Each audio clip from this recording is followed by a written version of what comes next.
नित्यानन्दं परमसुखदं केवलं ज्ञानमूर्तिं द्वन्द्वातीतं गगनसदृशं तत्त्वमस्यादिलक्ष्यम् एकं नित्यं विमलमचलं सर्वधी साक्षिभूतं भावातीतं त्रिगुणरहितं सद्गुरुं तं Namami. Welcome to Nityananda Yoga, where we transcend the limits of conventional practice and dive deep into the source of our being, drawing from the original source of yoga itself. Today, we're embarking on a journey of a simple 308 asanas, the Dvitiya Vinyasa Krama. But it's not just about contorting the body or mastering complex postures. It is about connecting in oneness with the cosmos. Your body will be like wax, moldable and pliable. Today, as we embark on this journey, shed the notion of limitations. Forget the boundaries imposed by your bone and flesh. Instead, recognize yourself as the very source material of the cosmos, the consciousness from where we all come from. With each movement, you will not just be stretching muscles, you will be reaching into the depths of your consciousness. Visualize yourself as a sculptor, crafting your form with intention and precision. Want to grow 4 inches taller by the end of this session? Believe it, for your body is a wax waiting to be molded as per your intention. There is only one enemy towards this that we have built within each one of us, that is the parasites of negativity. Every muscle you have built in the moment of anger, of anxiety, of pain, of incompletion becomes the boundary of your consciousness. Today, we embark on a journey to detoxify ourselves, make us experience our original nature as divine. So as we go through these 12 components, which is so unique to Nityananda Yoga, from the original source, the Vedas and Agamas, remember, you are not bound by limitations. You are the creator of your reality. Embrace your true nature. Let us sculpt our beings into an epitome of strength, flexibility, and bliss.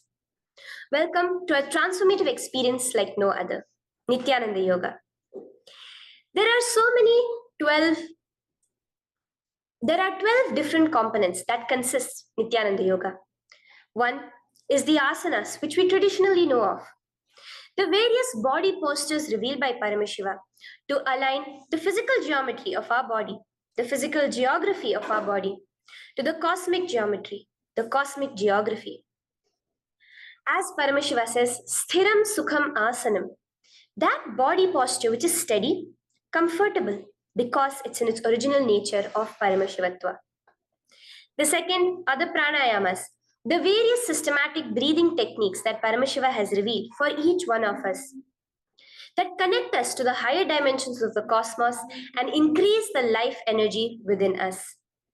The fourth are the bandhas, the different internal locks of the body. The third are the mudras, the various hand gestures and body movements to seal that life energy within ourselves. The very word mudra means seals. You will be able to seal the space of oneness within you with Paramashiva. The fourth are the bandhas, the various internal locks of the body to awaken the Kundalini Shakti, our latent potential energy, and make us conducive for the ultimate experience. The fifth are the karanas, the beautiful dance movements of the body, revealed by Paramashiva to put you in the space of ultimate bliss, and which engage all the different parts of your body. The next are the visualizations. As Swamiji says, the intention with which you move your body manifests as your reality. As you hold the visualization within you of the various gods and goddesses of Kailasa, of the various beings of this universe, you manifest the powers of those beings within you. The next are the japas, the various powerful energy vibrations of the cosmos that you will be subtly repeating in your throat center that will cause your very DNA to be bound to the cosmos, to your consciousness with the highest frequency possible. The next are the pramanas, the chanting of the sacred mantras, the original source scripture of Hinduism that reveal the science of Nityananda Yoga, because as Swamiji says, yoga has a source and it is Hinduism. These original verses will manifest the vision Paramashiva had when he created yoga in each and every one of us. There are weights, which is an optional component, helps us to enhance our experience of Nityananda Yoga as revealed from the source scriptures of Hinduism. The next are the mandalas, the cosmic geometrical representation. The Shri Chakra, the Shri Yantra, which is the direct geometrical representation of the cosmos. When you keep that in front of you and gaze at it throughout your Nityananda Yoga, your body will fluidly just align itself to the cosmos. We have the Abharana, the Rudraksha, which we keep on our body, which acts as an energy battery, sucking in, storing the energy that we produce during this Nityananda Yoga and releasing it to us throughout the day to fuel our entire day with consciousness. The last but not the least are the Aushadas, the various sacred herbs that you can apply to, which can be infused with the thought current of Paramashvatva to manifest it within you. With this understanding, let us get right into the practice of Nityananda Yoga, which starts with invoking the presence of Paramashiva himself, the very being of Paramashiva, to witness our Nityananda Yoga today, with the chanting of the Shiva Mula Mantra.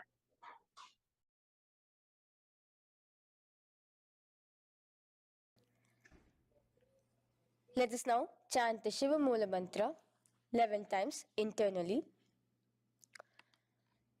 Om Ham Hom Shivaya Namaha. Om Ham Hom Shivaya Namaha. Om Ham Hom Shivaya Namaha. Om Ham Hom Shivaya Namaha. Om Ham Hom Shivaya Namaha. Om Ham Hom Shivaya Namaha.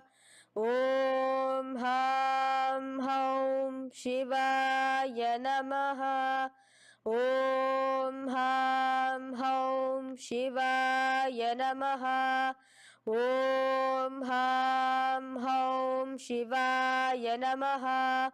Om Ham Hom Shivaya Namaha. Om Ham Hom Shivaya Namaha. The next step of this ritual of yoga, as Swamiji reveals, yoga is a ritual, a methodology to connect yourself with the divine. As every ritual in Hinduism goes, we cleanse the three elements of our body, of the world, and of the ultimate with the Tattvachamanam.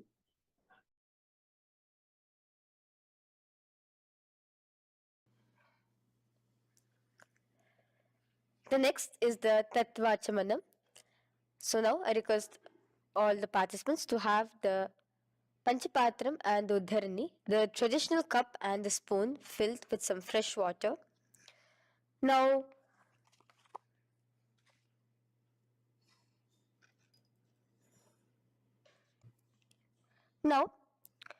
keeping your right hand in the shape of a cow's ear, the Gokarna Mudra, pour an Uddharani of water from the Panchapatram and chanting each of the following mantras internally, drink the water that flows through the base of the palm. Om Atmatattvam Shodayami Svadha. Om Vidyatattvam Shodayami Svadha. Om Shivatattvam Shodayami Svadha. Wash your right hand with water from the Panchapatram. Now, chanting the following mantra internally, wipe the upper and lower lips twice using the base of the right hand thumb, moving the hand from right to the left of the lips. Om Ham Hridayaya Namaha. Wash your right hand with water from the Panchapatram. Now, with the tips of right hand index, middle, and ring finger, touch above the upper lips and below the lower lips. Wash your right hand with water from the Panchapatram. Now, with the tips of right hand index finger and thumb joined together, touch your right nostril, left nostril. With the tips of right hand ring finger and thumb joined together, touch your right eye, right ear, left ear. Wash your right hand with water from the Panchapatram.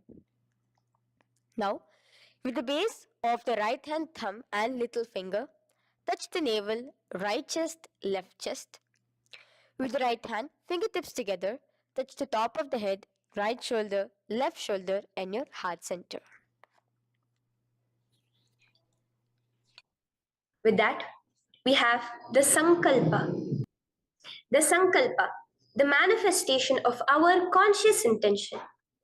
What is it today each one of us want to manifest through Nityananda Yoga? Hold that in your inner space. Through this conscious intention, which directly happens with the blessings, with the grace of the Supreme Pontiff of Hinduism, Bhagavan Sri Nityananda Paramashivoham, you will just see your intention manifesting as reality.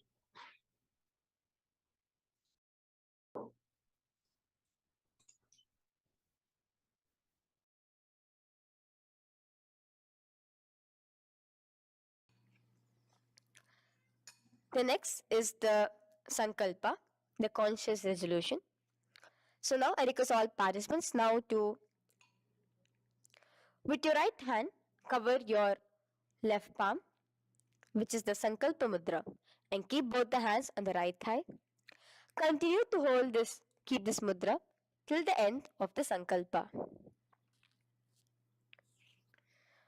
Om Mamopata Samasta Duritakshayaddvara Bhagavat Shri Nityananda Paramashiva Prityartham Shri Nityanandeshwari Paramashiva Shakti Sameta Shri Nityanandeshwara Paramashiva Prityartham Cha Shubhe Shobhane Muhurte Adha Brahmanah Dvitiya Paradhe Shri Shvetavaraha Kalpe Vaivashvatamanmantare Ashtavimshaditame Nityayuge Prathame Pade Jambudvipe Bharatavarshe Bharatakhande Meroho Dakshine Pashve Shakhabde अस्मिन् वर्तमाने व्यवहारिके प्रभवादीनां षष्ट्याः संवत्सराणां मध्ये शुभनाम संवत्सरे शुभायने शुभऋतौ शुभमासे शुभपक्षे शुभतिथौ शुभवासरयुक्तायां शुभनक्षत्र शुभयोग शुभकरण एवं गुणविशेषण विशिष्टायाम् अस्यां शुभदितौ श्री कैलासोन्नत द्वादशान्त श्यामला पीठारूढ श्री मीनाक्षी सुन्दरेश्वरा भिन्न स्वरूप परशिवपुत्र रत्नकुमार गुरुमन्यतुल्यावतार श्री पार्वती स्तन्यपान लब्ध दिव्य ज्ञान विश्रुत सकल निगमागम सारभूत द्राविड वेद प्रवक्त्रे श्रीमत् परम शिव करुणा समधिगत मुक्तामय चतुरश्रयान गीयमान छत्र चामर श्री चिन्ह काहलादि समस्त बिरदावल्यलंकृत ज्ञान विज्ञान चक्रवर्ती सर्वजन संग सद्यो निर्वाण दीक्षा व्याप वर्ग वर्ष विश्रान जीमूत परमत कलभ केसरी शैव सिद्धांत स्थापनाचार्य श्री राजाधिराज पांड्य महाराज गुरु क्षपन शाक्यादि महांधकार निवारण ज्ञान भानो वीक्षणा नरहार ध्वजोच्छेदन पूर्वक श्रीमद वृषभध्वज स्थापक शैव समय कर्त्रे सर्वज्ञ पीठारूढ़ श्री जगद्गुरु श्री ज्ञान संबंध देशिक स्वामी वागीश सुंदर माणिक्य वाचक स्वामिनाम अवतार भूत श्री ज्ञान संबंध स्वामी पुनरुद्धृत श्यामला पीत सर्वज्ञ पीत तृणवद्युत्तर द्विशततम गुरु महासन्निधान अरुणगिरि योगीश्वर परंपरागत अरुणाचल सर्वज्ञ पीठ गुरु महासन्निधान कैलास परंपरागत कांची कैलास सर्वज्ञ पीठ त्रयस्त्रिंशदुत्तर द्विशततम गुरु महासन्निधान नित्योत्सव नित्य मंगल नित्य कल्याण नित्य रजित कैलास परंपरागत आदि कैलास नित्यानंद पीठ महासंस्थान महासिंहासन पीठ कर्त्रे साक्षात् श्री परम शिव समुद्भूत कैलास परंपरागत वैवस्वत मुनि इक्ष्वाकु हरिश्चंद्र भगीरथ श्रीरामचंद्र सूरसेन इत्यादि अनवच्छिन्न सार्वभौम चक्रवर्ती परंपरागत चतुष्षष्टि योगिनी मंडित चतुष्षष्टि संप्रदाय प्रवर्तक मनुधर्म शासन सूर्यवंश प्राप्त सर्वज्ञ पीठ सुरांगी साम्राज्य मूधाभिषिक्त चूदामणे साक्षात् श्री परम शिव समुद्भूत कपिल महागुरु पुनरुद्धृत महानिर्वाणि पीठ अष्टोत्तर सहस्र श्री महामंडलेश्वर साक्षात् श्री परम शिव समुद्भूत श्री महागणपति समारंभ अनवच्छिन्न पीताधीश्वर गुरु परंपरा प्राप्त अतल पीत अष्टोत्तर सहस्रतम अष्टोत्तर सहस्र श्री अतल पीताधीश्वर धर्म मुक्ति स्वर्गपुर स्वर्ण पीत त्रयोविंश गुरु महासन्निधान कैलास परंपरागत आदिपीठ सर्वज्ञ पीठ जगद्गुरु श्री कैलास पुनरुद्धारक श्री कैलास परमाचार्य श्रीमत् परमहंस परिव्राजकाचार्य वर्य सच्चिदानंद प्रणव स्वरूप श्रोत्रिय ब्रह्मनिष्ठ श्रीमद् जगद्गुरु श्री भगवत श्री नित्यानंद परम शिव श्री ज्ञान संबंध Desika परमाचार्य स्वामिनां प्रीत्यर्थम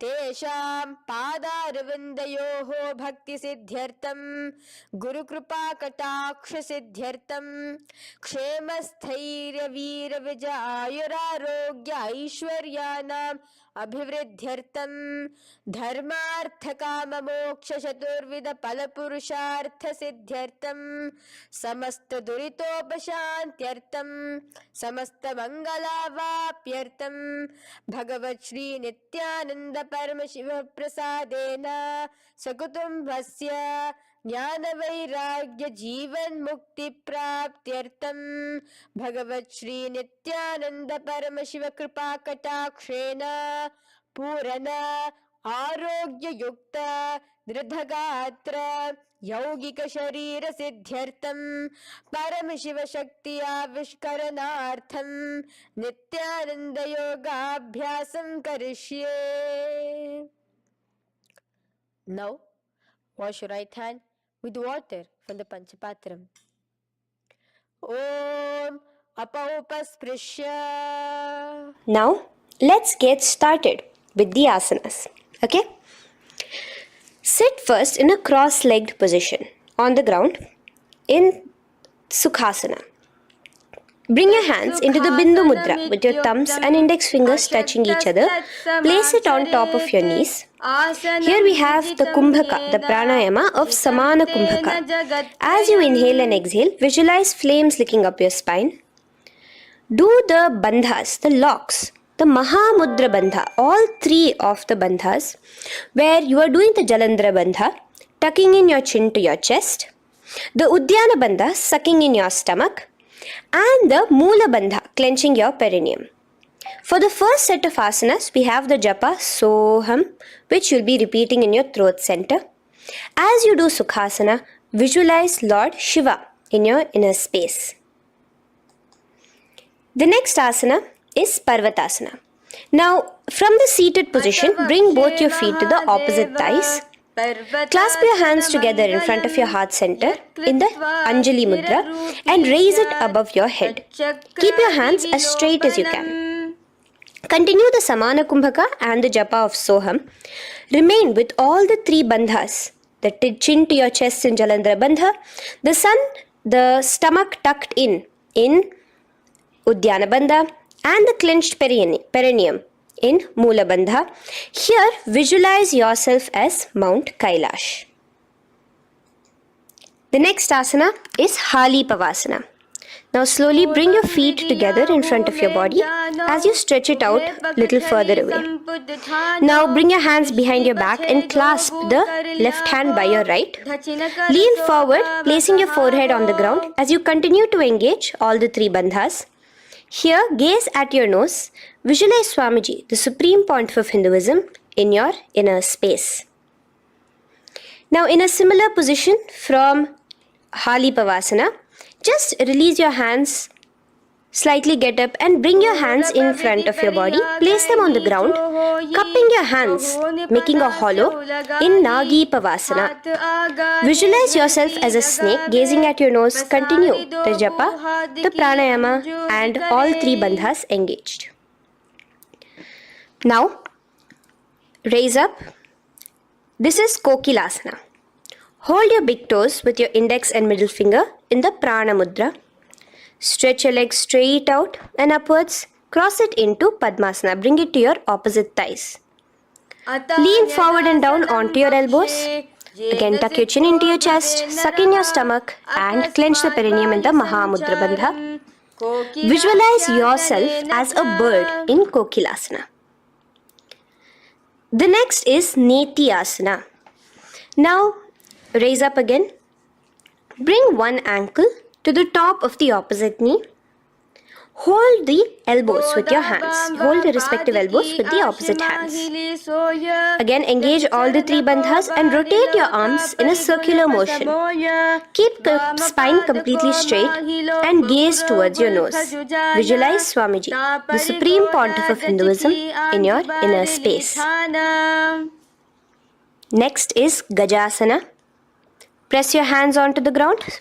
You can bring your feet a little back as you raise yourself up, your hips up high. Lower your head and then chest, scooping your body forward again and again.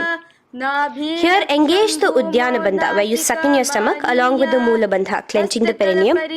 Visualize yourself as an elephant. Gajasana. Now stop the movement slowly. In another dynamic asana, which is Rikshasana, you will start alternatively pressing the heel of one foot onto the ground while lifting the other heel up. Repeat this again and again. The next is Vaishyasana. Now slowly come to a standing position. Stand tall on the tips of just your big toes. Keep your head neck straight line. And bring the middle, index and ring fingers to your heart in the Hridaya Mudra. Continue engaging the Udyana Bandha. Visualize Swamiji in your inner space. Here we have a very interesting movement, which is the Karanas, the dance movements. So the first Karana is Urdhva Janu Karana, which literally means the raised knee. So now stand in the Aramandi position, which is your heels touching together, the toes facing outwards, almost at a 45-degree angle. Bend your knees low And keep both your hands at your chest, elbows parallel to the ground. Twist one knee towards the center of your body. Raise it up, back across the body back to the original position. Simultaneously with the leg movement, follow it with your respective hand, up and across the body. Repeat this alternatively on both sides. Now, in Balalingasana, come back to a standing position straight and interlace your fingers from outside in. This is the Sarva Vashankari Mudra. Hold on to your knee, pulling it up towards your chest. Pull it tight. Continue to keep your spine straight. Engage all the three bandhas, the Jalandhara Bandha, the Udyana Bandha and the Moola Bandha. As you are holding your knee, visualize yourself holding, caressing a baby. Balalingasana. The next asana is Pada Pidanasana. Now the same foot which is raised, clasp it with your hands and pull it behind towards your body, holding it with both your hands. Again, engage all the three bandhas, standing tall. Visualize Swamiji, the Supreme Pontiff of Hinduism, in your inner space.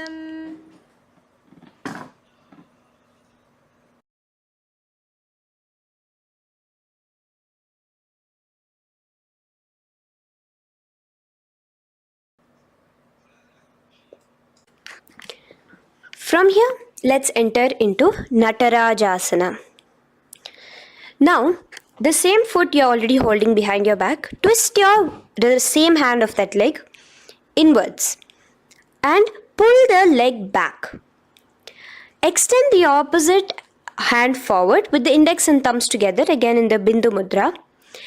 Now, pull the foot back and up while leaning forward in Natarajasana. Hold your balance here. Here you will be engaging only the Moola Bandha, visualizing yourself as Lord Nataraja, the Lord of Dance.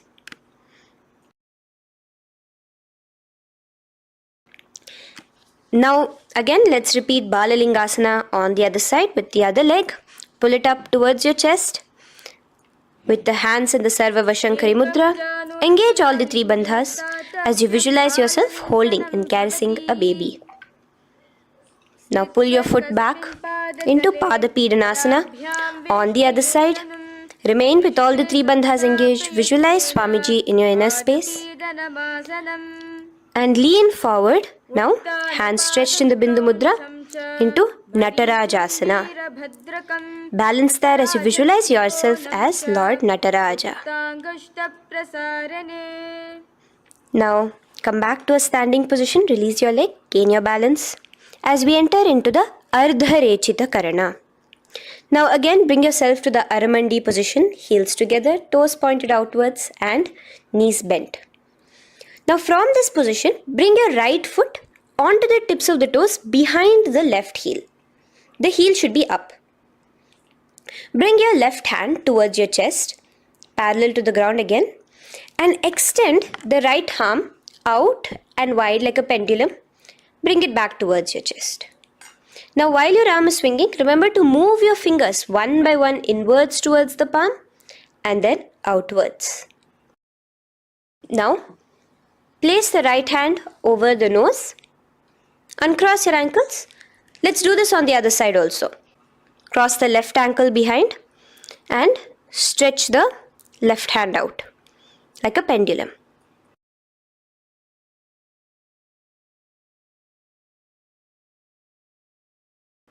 Bring it to your nose and cross the ankles. Now let us enter into the skeleton dance. It's a very powerful meditation. It cleanses the muscle memory. Any patterns which are there within your muscle memory can be completely wiped out through this skeleton dance. Just 2 simple steps.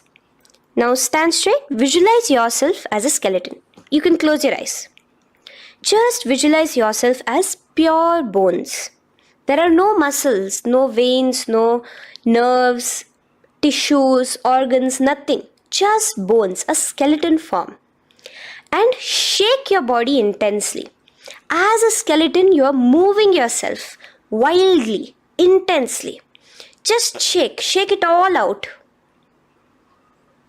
Move your hands, move your legs, your head. Let there be no bone in your body untouched. Just move it. Move wildly. Shake, shake. Literally feel yourself throwing all the patterns out of your system with the intensity of your shaking.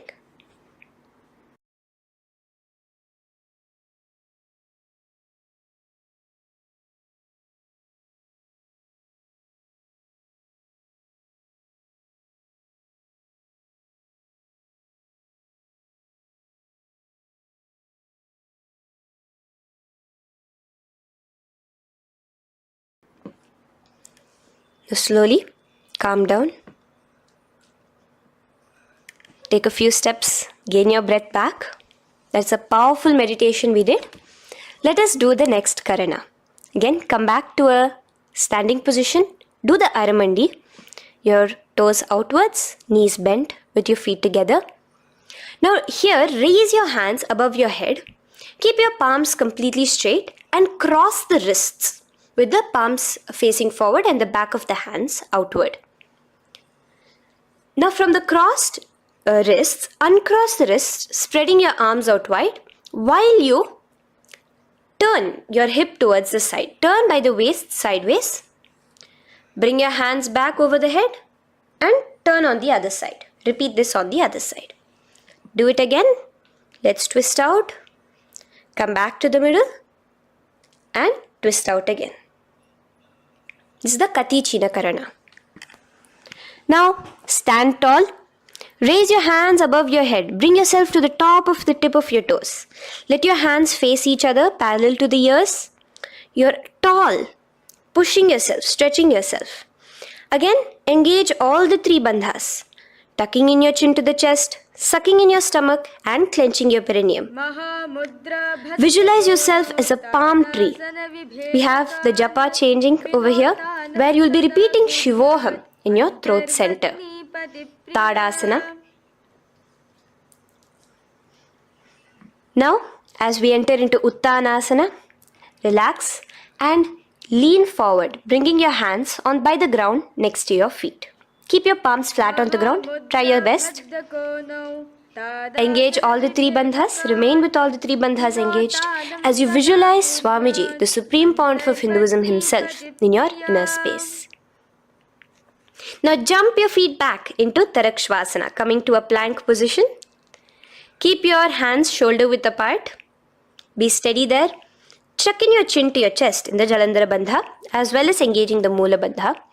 Now rotate your head while in the Jalandhara Bandha from shoulder to shoulder, side to side. This is Tarakshvasana. Visualize Swamiji, the supreme pontiff of Hinduism, in your inner space. Yes. Now lay flat onto the ground in Bhujangasana. Lower your entire body down. Now point your toes backwards. Keep your hands by the side of your chest and push yourself off the ground. Remember to use the strength of your lower back to hold yourself up. Open your mouth wide. Inhale through the hollow of your throat and exhale through your nose. This is the Bhujangani Mudra. In Bhujangasana, you will visualize yourself as a cobra.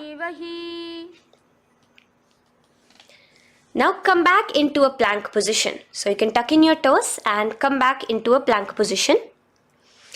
In Shashasana, alternate bringing one knee towards your chest, back and forth. So you'll bring one knee front, push it back and bring the other knee. Repeat this again and again. Do the Sahaja Kumbhaka. Simple breathing in, breathing out. Engage the Moola Bandha, clenching your perineum. Visualize Swamiji, the supreme pontiff of Hinduism. Okay.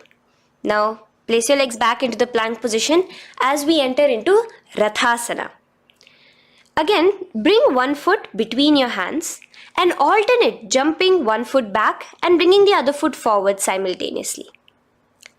Again and again. Continue the Sahaja Kumbhaka and the Moola Bandha engaged as you visualize yourself as a chariot, a Ratha, in Rathasana.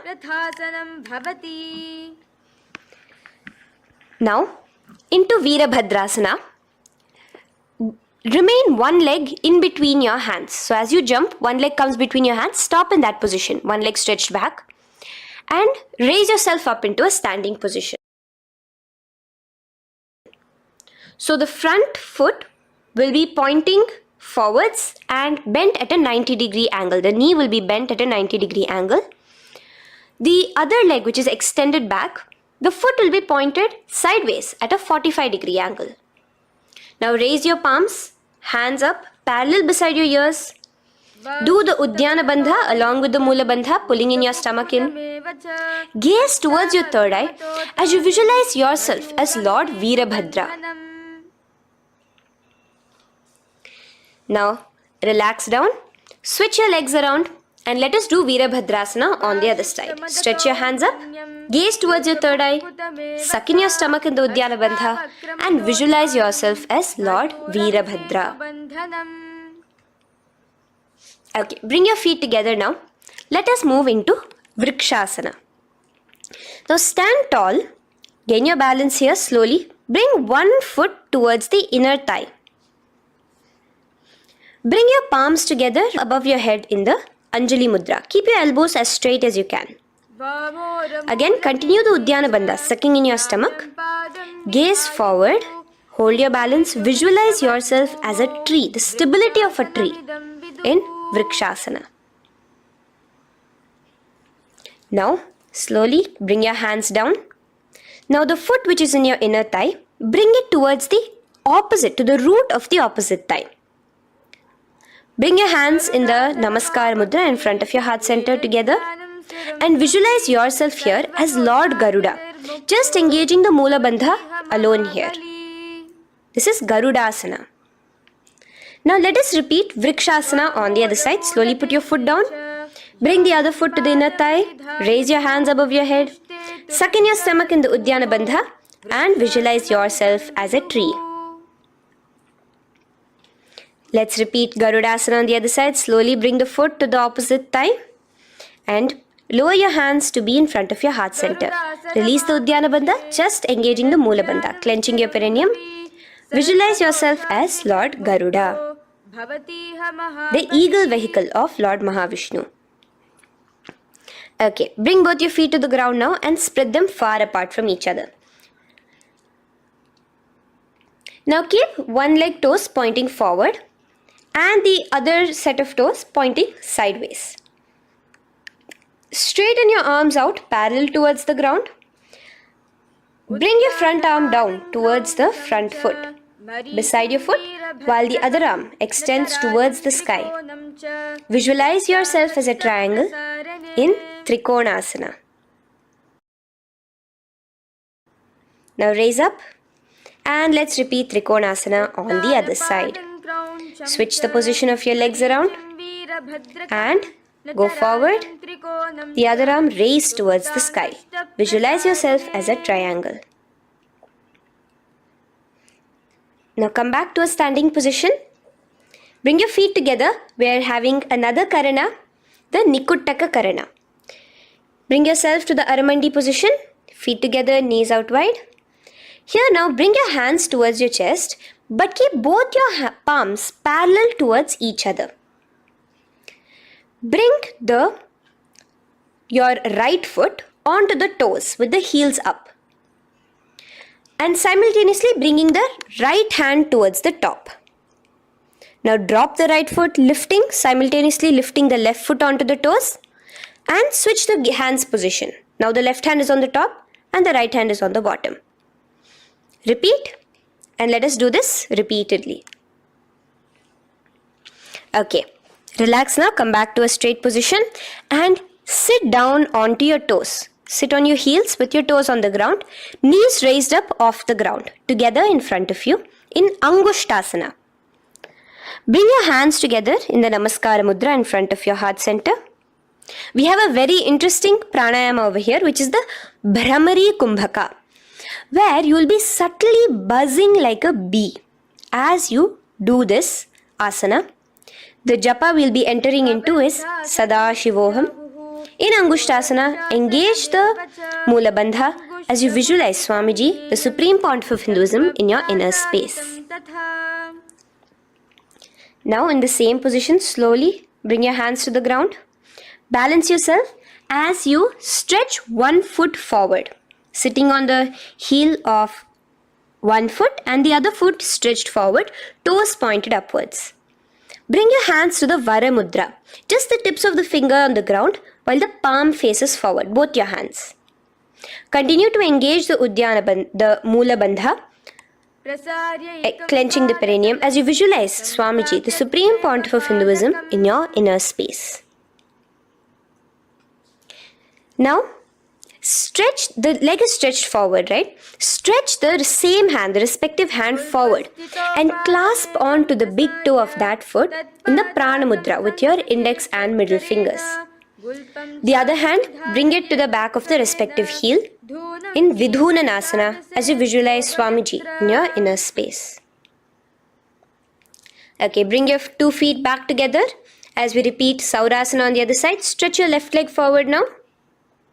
Palms in the Vara Mudra on the ground. Visualize Swamiji in your inner space. And lean forward into Vidhunanasana on the other leg. Clasp your toes. Bring the other hand to the back heel. Continue to visualize Swamiji.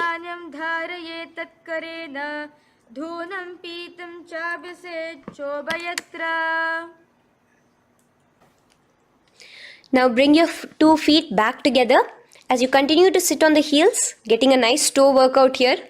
Balance on your toes, bring your knees together in front of you. Now place your palms on top of the respective knees with the hands facing upwards, the palms facing upwards. Leave a slight gap between your palms and knees. As you gaze forward, engage the Jalandhara Bandha, tucking in your chin to your chest, and look between the gap between your hands. Brahma Jurankushasana. The next is Kapilasana. Now spread your knees wide and place them onto the ground. Keep your hands on the respective knees. Pull your stomach in and up in the Uddiyana Bandha. Gaze towards your nose as you visualize yourself as Maha Kapila Muni, the first man that ever started thinking. In the same position, just release that Uddiyana Bandha. Release the lock of the stomach, but continue to clench your perineum in Mula Bandha as you switch your gaze to your third eye. So from your nose, switch your gaze to the third eye. Visualize Swamiji, the Supreme Pontiff of Hinduism, in your inner space. Bhadra Gorakshasana. Next is Suryasana. Now, your toes are tucked. Just lift your knees off the ground, wide apart. Bring your hands together in the Padma Mudra with the little fingers and thumbs joined together. Engage the Uddiyana Bandha, suck in your stomach and raise your hands up tall above your head. Slightly lean back as you look towards the gap between your hands. Visualize Lord Surya in your inner space. Now relax, slowly bring your hands to the ground. Sit on top of your heels, the toes flat. Here, keep your hands on top of your knees and lift your tongue up against the roof of your mouth in the Manduki Mudra. Do the Sahaja Kumbhaka, simple breathing in and out. Engage the Mula Bandha, clenching your perineum. With the Japa Sadashivoham, repeating in your inner space, here you will visualize yourself as a frog in Mandukasana. Your tongue pressed against the upper palate. Is your frog-like tongue catching the nectar of immortality dripping from your Sahasrara Chakra? Gaze towards your third eye in Mandukasana. Now from here itself, moving into Uttana Mandukasana. Just bring your hands to the opposite shoulders, remaining in the same seated position. Continue with the Uddiyana Bandha engaged, gazing at your third eye. The Manduki Mudra, tongue pressed against the top of your palate, visualizing yourself as a frog in Uttana Mandukasana. Slowly bring your hands out from behind your back. Now slightly raise up and cross your ankles behind you. Sit on top of your crossed ankles. Keep your knees wide and your fingers spread on the top of your knees, both your hands. Open your mouth wide and stick out your tongue, exhaling forcefully. Gaze at the tip of your nose. Repeat this several times because you're visualizing yourself as a lion in Simhasana. The next asana is Bhadrasana. Now you can release yourself and uncross your ankles. Just keep your toes crossed behind you. Again, sit on top of your heels, keeping your knees wide apart. Cross your hands behind your back, hold on to the big toes in the Prana Mudra with your index and middle fingers. Apply the Jalandhara Bandha, tucking your chin to your chest along with the Mula Bandha, sucking in your perineum. As you gaze towards your nose, here, resume the Brahmari Kumbhaka, buzzing like a bee subtly in your inner space as you visualize Swamiji, the supreme pontiff of Hinduism, in your inner space. Now, bring your hands out from behind you. As you bring yourself to a squatting position. Keep your feet flat onto the ground as close together as possible, but your knees opened wide. Bring your body in between your knees, your torso in between your knees, and take your arms in and around your knees towards the back, clasping your fingers, interlacing your fingers behind you in the Parashu Mudra. Gaze towards your nose. Visualize yourself as a crow in Kakabhusandhyasana.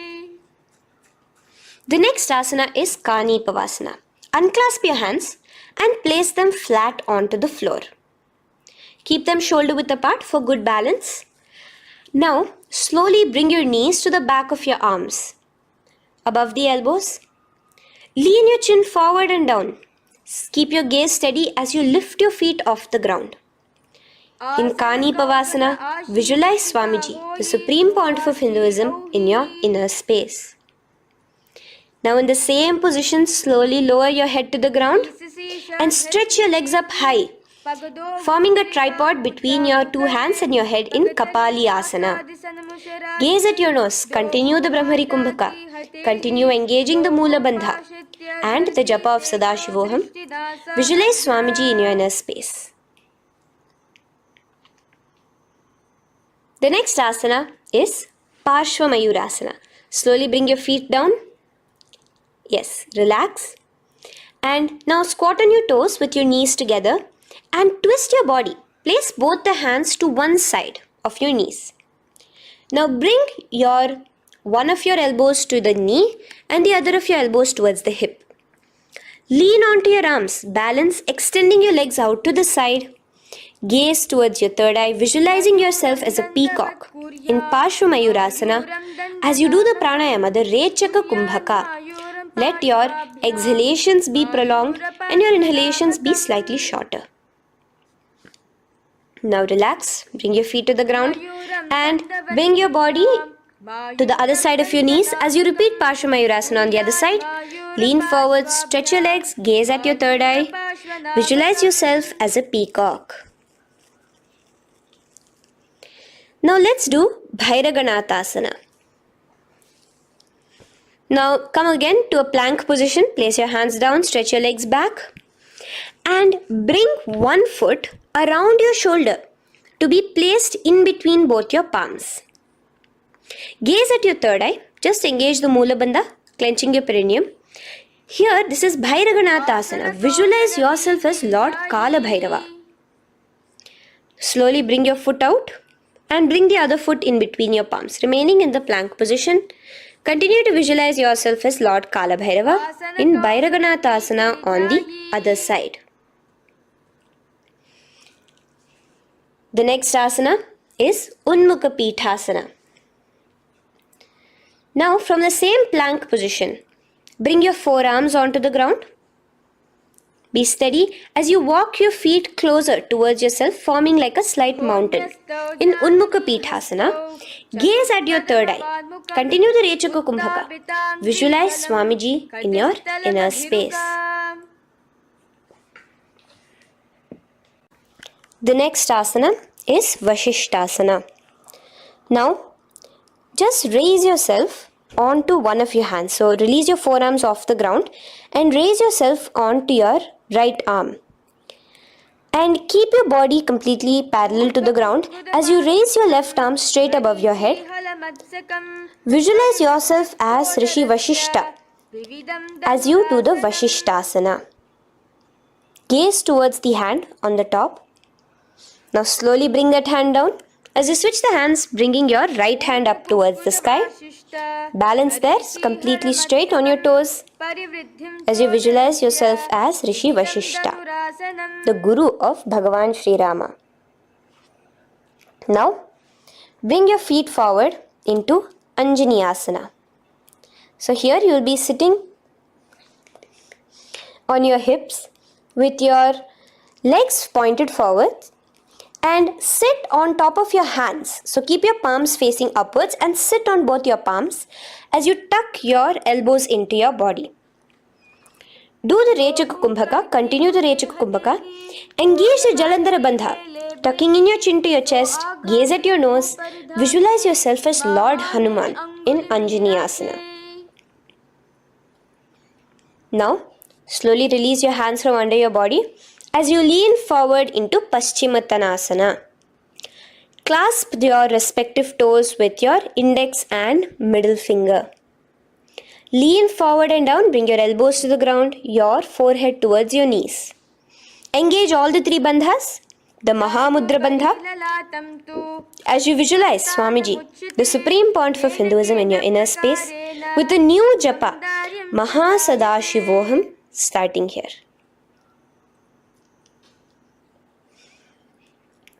The next is Ugrasana. Now, you can raise up and clasp your hands behind your neck in the Parashamudra. Interlace both your fingers. Lean forward and down, bringing your forehead to your knees and your elbows onto the ground. Again, engage all the three bandhas in the Mahamudra Bandha as you visualize Devi Kali in your inner space in Ugrasana. The next is Marichi Asana. So raise up and keep one leg pointed forward while you bring the other leg towards the groin, the knee pointed upwards. Place the foot flat on the ground. Now lean forward, bring both your hands, wrap your arms around the raised knee, clasping your hands behind the back together. Bring your chest to the thigh with your head towards the knee. Here engage just the Moola Bandha, sucking in your perineum. As you visualize yourself as Rishi Marichi in Marichi Asana. The next asana is Mahamudrasana. Now slowly raise up and the raised knee, let it rest by your side with your leg towards the inner thigh of the opposite leg. Now again reach down, hold your foot, bring your elbows to the ground, your forehead to your knees. Engage all the three bandhas in the Mahamudra Bandha. Gaze at your nose, visualize Swamiji himself in your inner space. Raise up. Let's repeat Marichi Asana on the other side. Bring the other foot straight while the other foot comes into the groin. Knee up. Lean forward, clasping your hands behind your back. Visualize yourself as Sage Marichi. Now from here, raise up, engage all the three bandhas. As you let your knee fall to the side, lean forward, clasping the foot. Gaze at your nose. Visualize Swamiji in your inner space in Mahamudrasana on the other side. Now, bring yourself to a seated position. Sit and bring the soles of your feet together. Bend your knees and keep your heels as close towards you as possible. While try to touch your knees to the ground. Clasp your feet together with both your hands. Maintain a straight spine. Gaze towards your nose in Bhadrasana 2. Visualize Swamiji, the Supreme Pontiff of Hinduism, in your inner space. The next asana is Gwali Pavasana. Now, keeping your feet together, just bring your hands towards the respective knees. Just lightly place them there. Tuck your chin to your chest in the Jalandhara Bandha, continuing to engage the Moola Bandha, clenching your perineum. As you gaze at your nose, visualize Swamiji, the Supreme Pontiff of Hinduism, in your inner space. Now, push your soles slightly further away from you. The joined feet, push it further away from your body. And lean forward, keeping both your hands, the fingers inside of the feet. Hold the soles of your feet. Lean forward and down. Bring your forehead to the ground. Gaze at your nose. Visualize the Yoni Mandala in your inner space. In Joni Asana. The next is Midiki Pavasana. Raise up. Stretch your arms out wide beside your body as you lean forward, your arms going over your knees. Bring your forehead to your feet. Continue to gaze at your nose. Visualize Swamiji, the supreme pontiff of Hinduism, in your inner space. Now, in Siddha Samadhi Asana, raise yourself up. Now, put your forearms underneath the calves of the respective legs. Let your palms face up towards the sky as you bring your head down to your feet. Gaze at your nose as you visualize Lord Surya in your inner space in Siddha Samadhi Asana.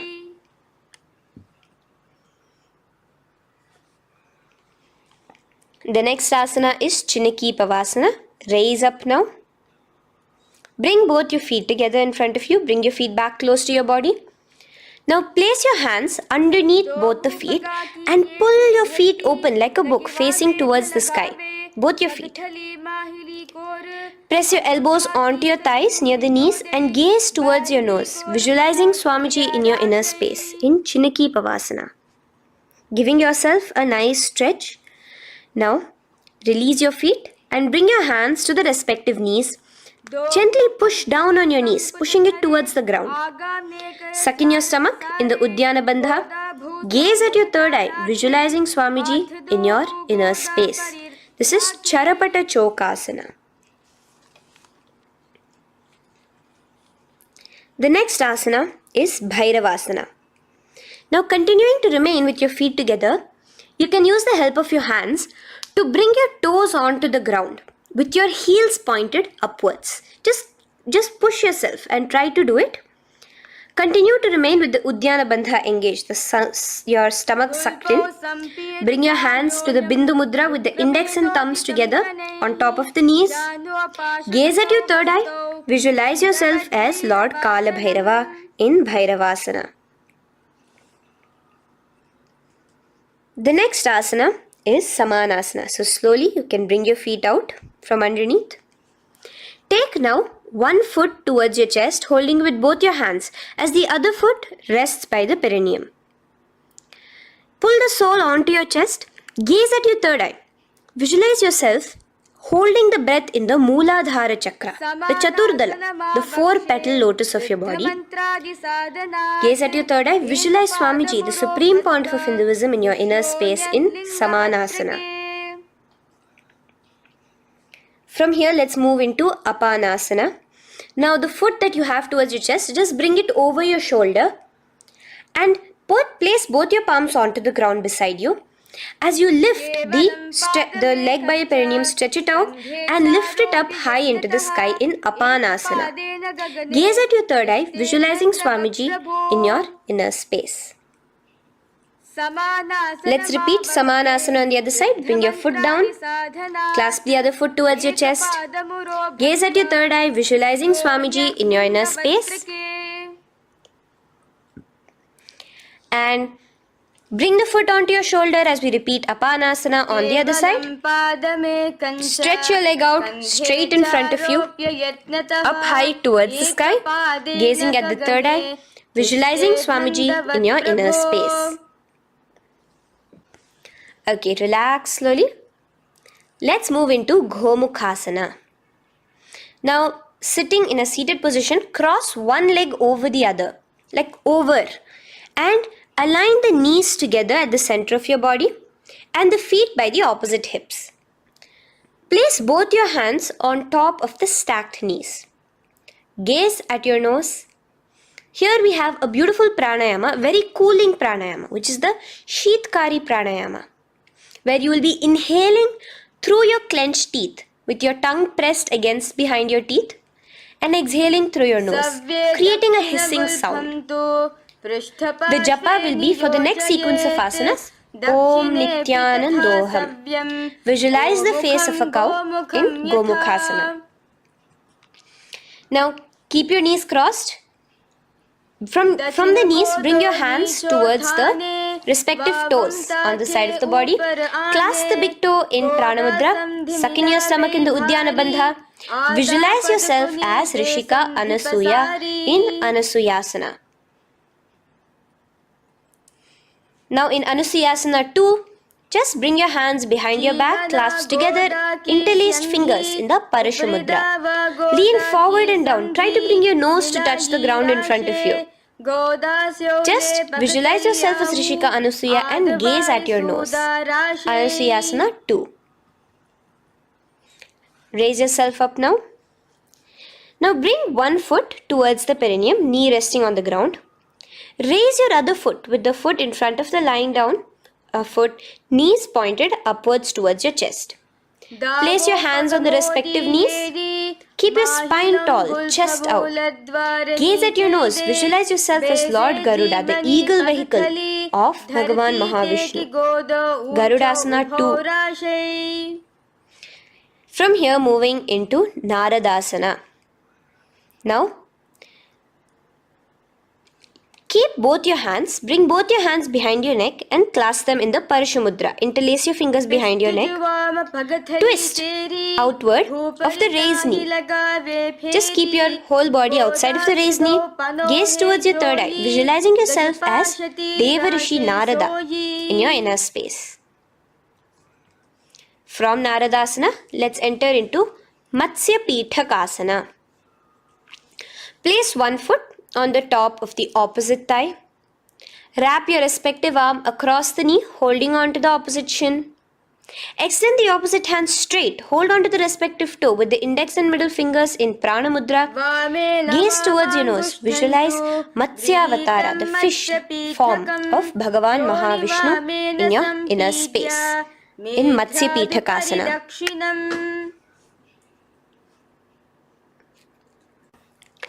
From there, let's repeat the Gomukhasana and the rest of the asanas on the other side too. So slowly you can cross your knees over to the other side in Gomukhasana. Keep your hands on the top of your knees. Gaze at your nose as you visualize the face of a cow in Gomukhasana. Continuing into Anusuyasana on the other side, bring your hands to your toes. Suck in your stomach in the Udyana Bandha. Gaze at your nose, visualize yourself as Rishika Anasuya. And lean forward, bringing your hands behind your back in Anusuyasana 2. Interlace your fingers in the Parashamudra. Continue to gaze at your nose, visualizing yourself as Rishika Anasuya. As you relax the Udyana Bandha, just clenching the Mula Bandha alone. Raise up, bring your feet together in front of you as we enter into Garudasana 2. Place your hands on the respective knees. Stay straight. Visualize yourself as Lord Garuda as you gaze towards your nose. And twist your body out of the raised knee, hands clasped in the Parashamudra behind your neck. Gaze at the third eye, visualizing yourself as Devarishi Narada. And bring the foot to the opposite thigh as we enter into Matsya Pithakasana on the other side. Clasp your toe in Prana Mudra. Gaze at your nose, visualizing Matsya Avatara, the fish avatar of Lord Vishnu in your inner space. Now let's enter into Matsyendrasana. Remaining in the same position with one foot on the opposite thigh, place the other foot on the ground on the far side of the other thigh. Twist. Bring your elbow outside the raised knee. Keep the raised arm by your neck. Turn backwards. Gaze towards your third eye, the other hand straight out. Visualize Matsyendranatha, the great Rishi and master of Hatha Yoga in your inner space. Just switch your hands around. Straighten the hand that was originally bent and bend the other hand towards your neck. As we enter into Kubhasana, visualize yourself as a camel. Continue to gaze at your third eye. Now, straighten out both your hands straight out in the same position. Continue to gaze at your third eye, visualizing Matsyendranatha, the master of Hatha Yoga in your inner space. Now, slowly take your foot off from the thigh. As we enter into Matsyendrasana on the other side, bring the other foot to the thigh.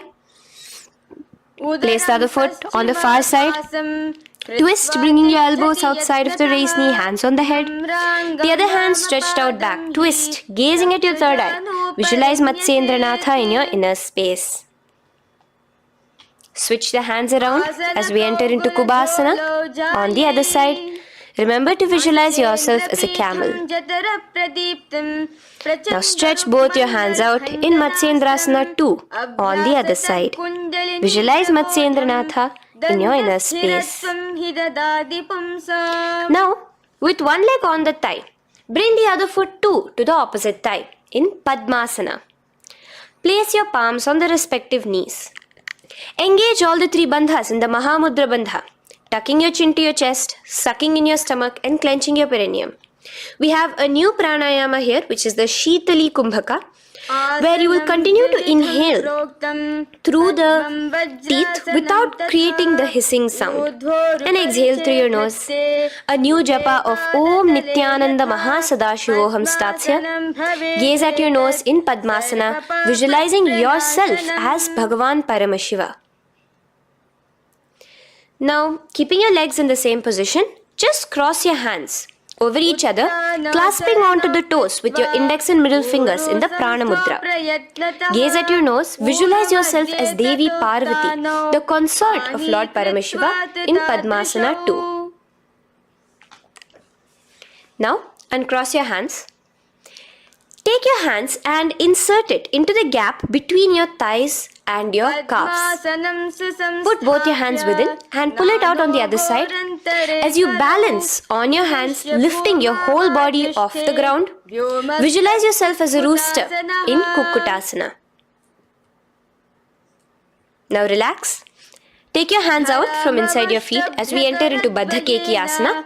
Place your hand onto the ground as you raise up on your knees. Place your palms on the ground, fingers pointing towards the legs. Now keep your elbows together, pressed against your navel.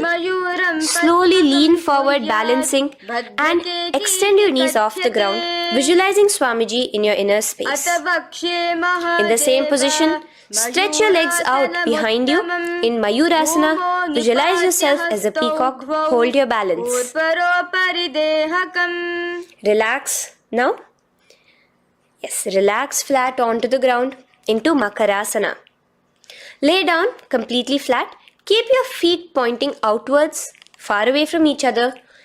Place your forehead on the mat.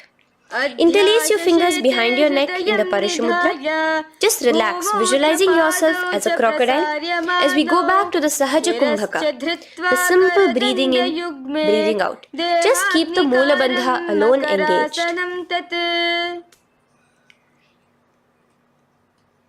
The next asana is Shalabhasana. Now lay on your stomach and place your hands on the ground beside the chest. From the laying position, raise your legs up. Use your core strength to bring your thighs off the ground. Visualizing yourself as a locust in Shalabhasana. Relax your feet down and bring your hands to your feet, pulling your feet down towards the ground beside your hips. In Ushtrasana, visualize yourself as a camel. Now slowly kick your legs back. Rise your hand is clasping your feet. Pull your feet towards the sky, lifting your chest and thighs off the ground. In Dhanurasana, gaze at your third eye. Visualize yourself as Paramashiva's bow. Relax slowly and come up to a sitting position. In Bhagasana, sit on both your knees with your head, neck and spine straight. Clench your perineum in the Moola Bandha. Place your hands on top of your knees. Gaze towards your third eye, visualizing Swamiji, the supreme pontiff of Hinduism, in your inner space. From here, we enter into Gohyasana. We have a couple of headstand postures here, so get yourself ready. Now, place your forearms on the ground with your fingers interlocked. Ensure your elbows are at shoulder width for the best balance. Place the top of your head on the ground, holding your head with your hands. Slowly walk your toes forward until your hips are in a straight line with your shoulders, and just kick your feet up slightly. Make sure not to lose your balance. Keep your knees bent together at your chest. Toes pointed upwards. Gaze to your nose, visualizing Swamiji in your inner space. From here, stretch your legs out into Shirasasana, continuing to hold the balance there as you continue to gaze at your nose, visualizing Swamiji in your inner space. Bring your feet to the ground, relax slowly. The next asana is Podhyasana. So come to a seated position. Bring your hands behind your calves, stretching your legs up and your forehead to your knees. Visualize Swamiji in your inner space. Here we have a new Kumbhaka, which is the Bhastrika Kumbhaka, where you will be exhaling forcefully, making the sound of a bellows. Podhyasana. The japa for this next series is Om Nityananda Paramashivoham, the Mahavakya. Relax yourself. Continuing to remain balanced with your legs up, just bring your hands to the opposite shoulders. In Parighasana, visualize yourself as a mace as you gaze towards your third eye. Now relax. Keep your elbows and palms onto the ground as your legs are raised. Visualize yourself as a boat in Naukasana. Continuing to gaze towards your third eye, remember to continue the Bhastrika Kumbhaka. Forceful exhalation.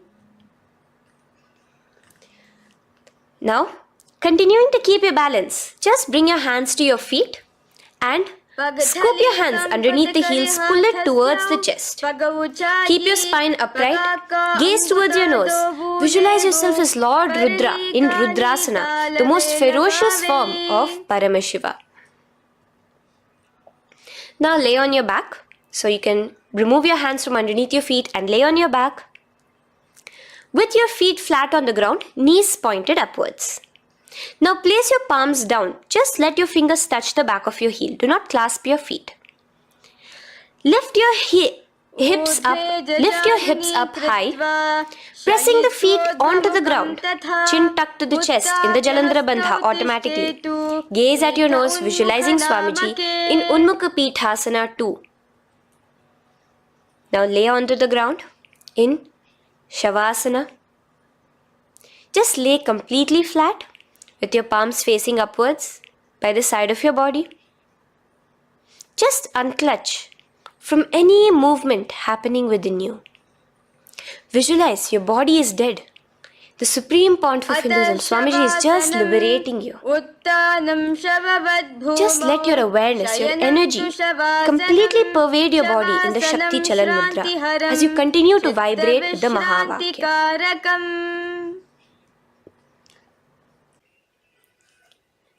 Roll over to one side and come to a seated position. Feel the life entering your body back. In a seated position, let us get continued with the sequence. We have 200 asanas more to go, starting with Yatha Sanishtasana. In Yatha Sanishtasana, sit in any posture you are completely comfortable in. Bringing your hands into the Bindu Mudra with the thumbs and index touching. Start off with the Samana Kumbhaka. As you're inhaling and exhaling, feel flames licking up your spine. Clench your perineum in the Moola Bandha with the japa Om Nityananda Paramashivoham for the remaining of the sequence. Visualize Swamiji in your inner space. From here, moving into Samasana, where you bring your feet to a cross-legged position. Keep your hands on your knees with the thumbs and index touching in the Bindu Mudra. Just inhale and exhale as you visualize Swamiji in your inner space. The next is Muktasana. Press your left foot against your genital region. Place the right foot on top of your left. Keep your hands facing downwards on top of your knees. Sit straight, gazing towards your nose. Visualize yourself as a sage liberated by Swamiji himself. Now, continue to remain in the same position as we go into Siddhasana, where your gaze will be switching from the nose to your third eye. Continuing to visualize Swamiji in your inner space, ensure the Moola Bandha, the perineum, is locked. in Siddhyasana now. Continuing the same position. Engage all the three bandhas. Sucking in your stomach, bringing your chin to your chest in the Mahamudra Bandha. Switch the gaze to the ground in front of you from your third eye. Visualize Swamiji in your inner space. Now, relax the Udyana Bandha and Jalandhara Bandha. Just keep the Moola Bandha, the perineum alone clenched, as we enter Rudrasana 2, where your legs will remain in the same position, just your hands alone, from resting on your knees, will turn around to the Bindu Mudra, the thumbs and index touching. Gaze towards the third eye, visualize yourself as Lord Rudra, the fierce dimension of Paramashiva. The next is Santadhunasana. Keep your hands in the Bindu Mudra, your legs crossed in the same position. As you switch your gaze from your third eye to your nose, visualizing Swamiji, his tranquility, unshakable nature. Now, relax the Bindu Mudra, keep your legs in the same position, and bring your hands to your navel, cupping one palm over the other in the Samputa Mudra. It looks sort of like a lotus bud. Continue to visualize Swamiji in your inner space in Siddhasana 2. The next asana is Bandha Yoni Asana. Maintaining one heel over the other in the same position of the legs, bring your hands to your face in the Shanmukhi Mudra. So just listen carefully now. Bring your little fingers beneath the bottom lip of both hands. Your ring fingers above your upper lip. Your middle fingers closing your nose, your nostrils. Your index finger covering your eyes. And your thumbs pressed into your ears. This is Bandha Yoni Asana, visualizing Swamiji in your inner space.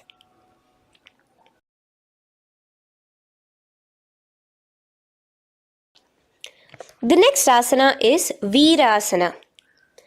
Now, you can remove your hands from your face and bring one foot onto the opposite thigh, and the other foot underneath the thigh.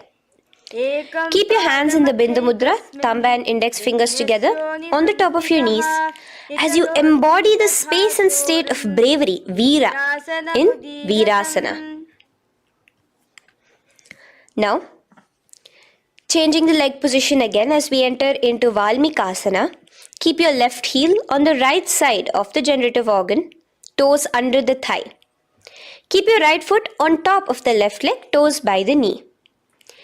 Again, bring your hands into the Bindu Mudra on top of the knees. Gaze towards your third eye. Visualize Rishi Valmiki, the poet, the first poet and author of Ramayanam. The next asana is Joni Mudrasana.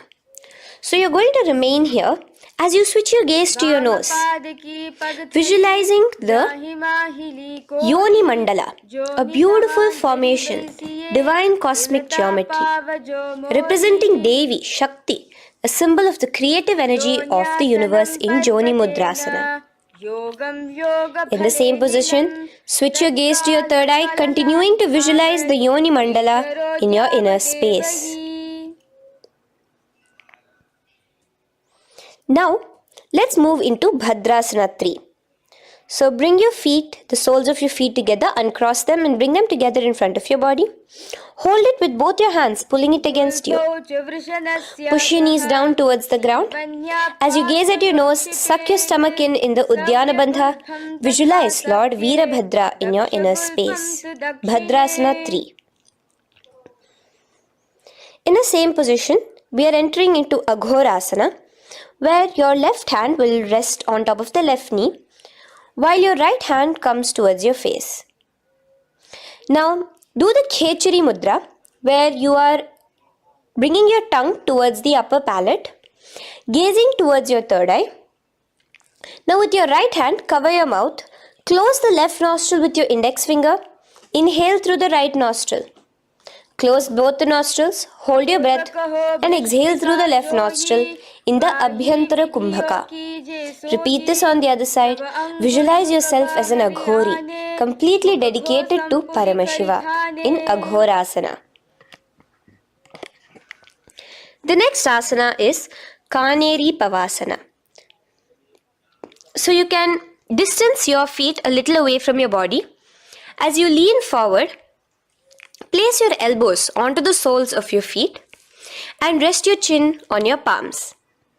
Gaze at your nose, suck your stomach in Uddiyana Bandha. Here, continuing with the Rechaka Kumbhaka, where your exhalations are prolonged than your inhalations, visualizing yourself as a female elephant drinking water in Kaneri Pavasana. The next asana is Parasana. So now, come to a seated position, raise yourself up and keep your knees raised. Bring your hands underneath your knees, between your calves and thighs, and clasp them together. Interlace your fingers in the Parashamudra in front of your navel. Lift your feet off the mat. Visualize Swamiji, the supreme point of Hinduism, in your inner space as you gaze at your nose in Parasana. The next asana we'll be moving into is Gopi Chandasana. Now take your hands out from in between the feet as you let your feet rest on the ground. Take your hands out from underneath your calves. Interlace your fingers around the feet with the soles of the feet together and raise it up towards your chest. Rest your knee on top of your feet. Gaze at your nose. Embody the state and space of a king in Gopi Chandasana. The next asana is Udarasana. So now just quickly release your legs, bring your hands underneath your calves and hold on to your feet again from inside out. Both your feet together. Bring your feet up to your chin, resting your chin on top of the interlaced fingers. Bring your feet to your chest, gaze at your nose, visualizing your body, the supreme point of Hinduism, free from any defects in Udarasana. Now, in the same position, just lift your legs up towards your head. Let the top of your hands come towards the top of your head, your forehead. And this is Vishishtasana. Visualize yourself excelling in everything in this posture. Now, slowly relax. Keep your hands underneath your shins as you take your hands up to the shoulder, pulling your hand and interlacing your fingers behind your neck. In Bhujasana, visualize yourself as a cobra. The next asana is Kalyanasana. So in the same seated posture, bring your hands around from behind your neck, remove them and put them around your back, interlacing the fingers behind you. Gaze at your nose. Visualize yourself as a beautiful, auspicious goddess in Kalyanasana.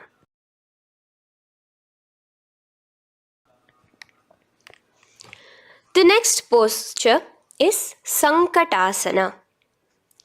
So now, uncross your hands from behind you.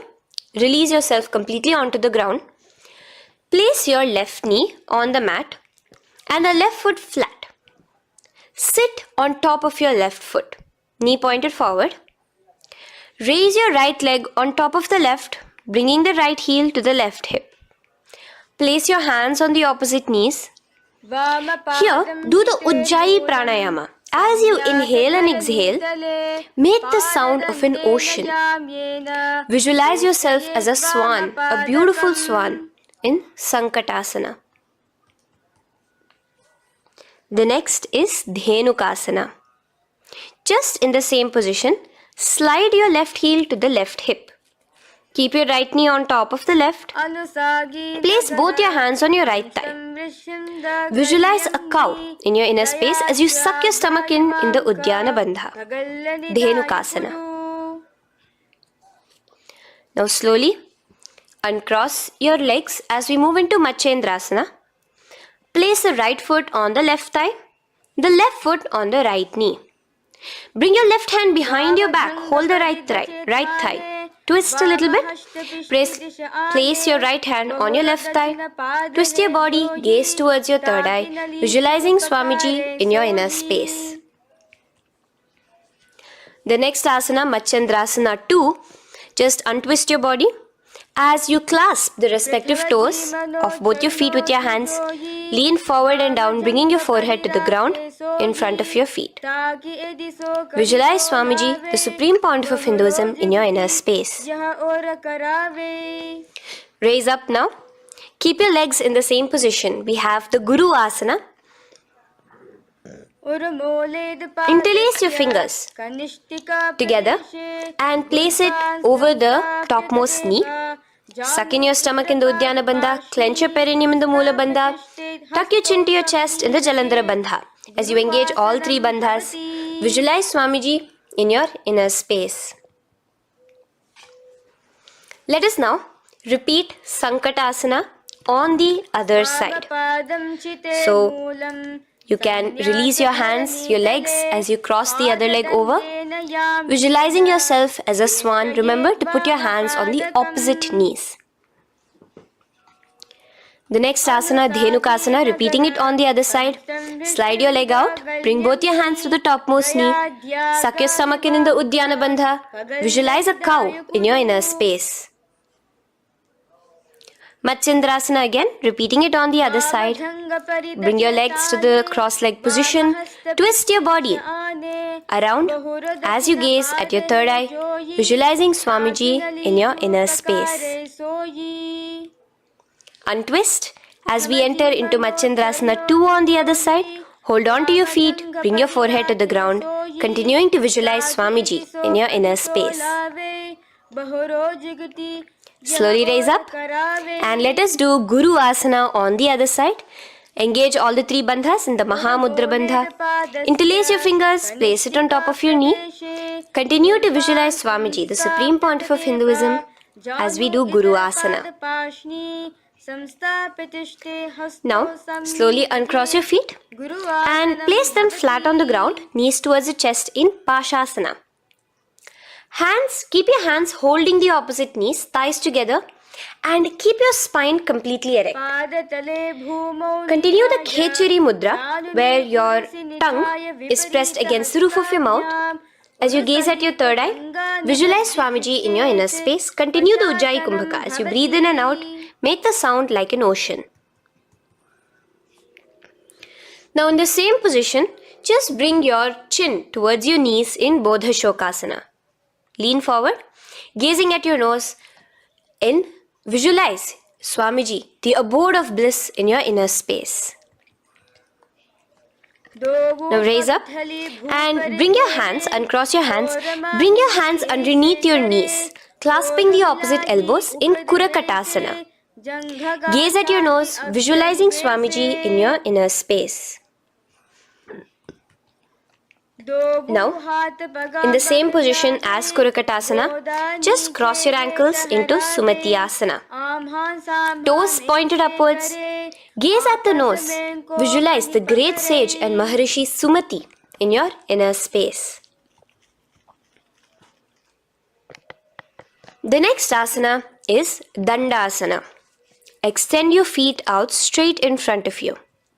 Keep your arms straight above your head. Interlace the fingers from inside out. Let your wrists point outwards. Engage the Mahamudra Bandha, all the three bandhas. As you gaze at your nose in Dandasana, visualize Swamiji in your inner space. The next is Arambhasana. Now keeping your legs straight, release the Jalandhara Bandha and the Uddiyana Bandha, keeping your perineum clenched in Moola Bandha. Lean forward and down. Hold your big toes in the Prana Mudra with your index and middle fingers. Head to your knees. Do here the Nadi Shodhana Pranayama. Inhale through the left nostril, hold and exhale through the right.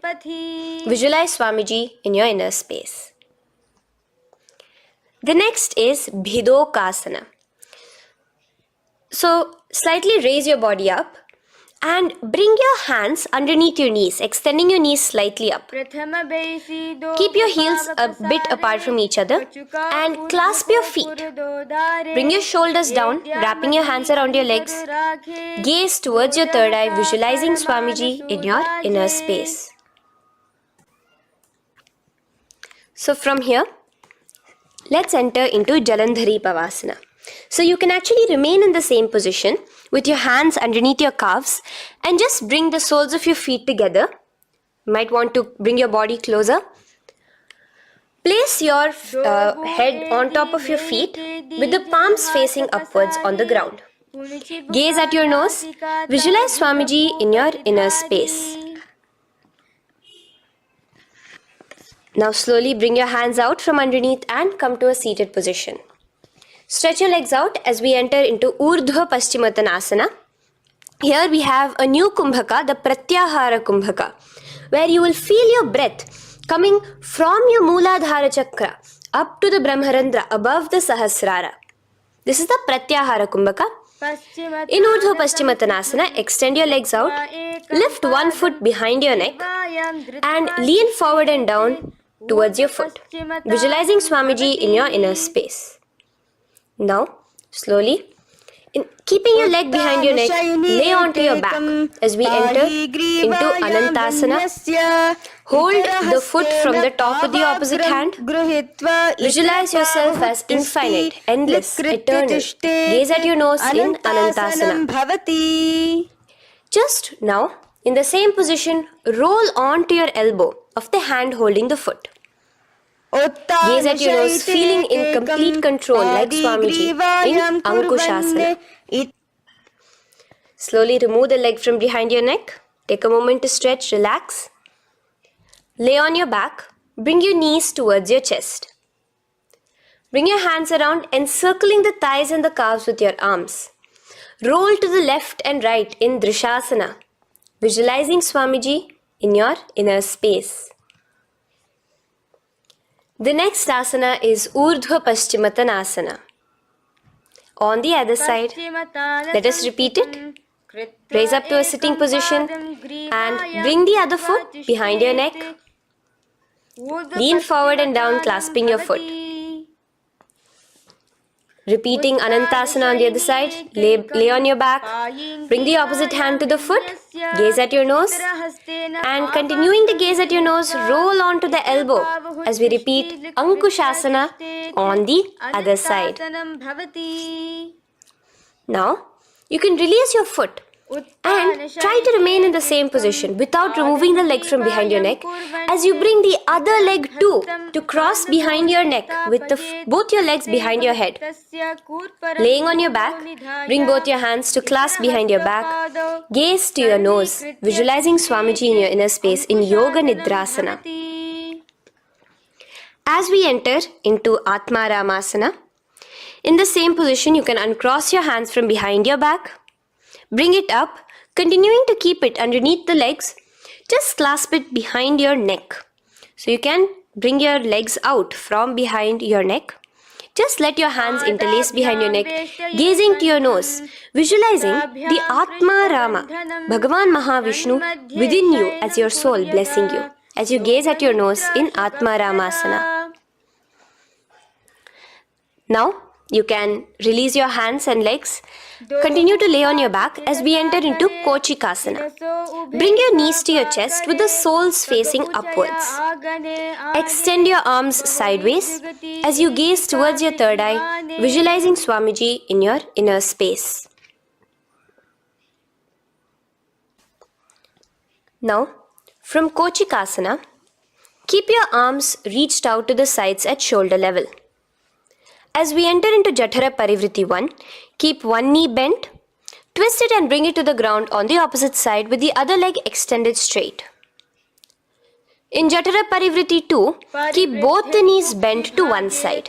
And in Jatara Parivriti 3, keep both the legs straight to one side. Throughout this, keep your head looking in the opposite direction. And let us repeat this on the other side. You can bring your knees back to your chest. Let your legs out, go to the other side and do Jatara Parivriti 1, 2 and 3. The next asana is Dvipada Pitham. So now from Jatara Parivriti you can bring your feet down, lay on your back with your knees pointed upwards, feet flat on the ground.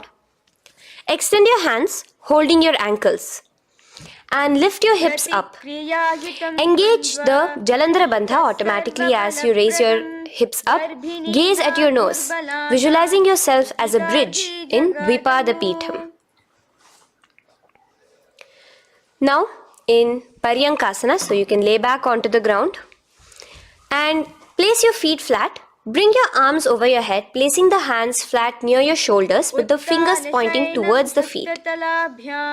Lift your entire body up and off the ground in Paryankasana as you visualize yourself as sturdy as stone furniture. Lay back down slowly as you bring your hands out.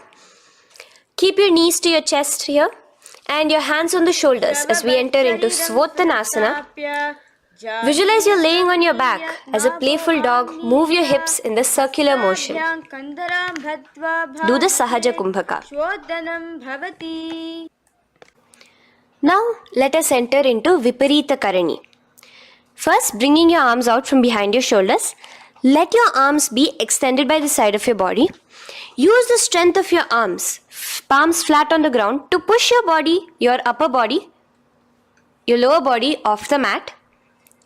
And keep your legs straight above you, extended.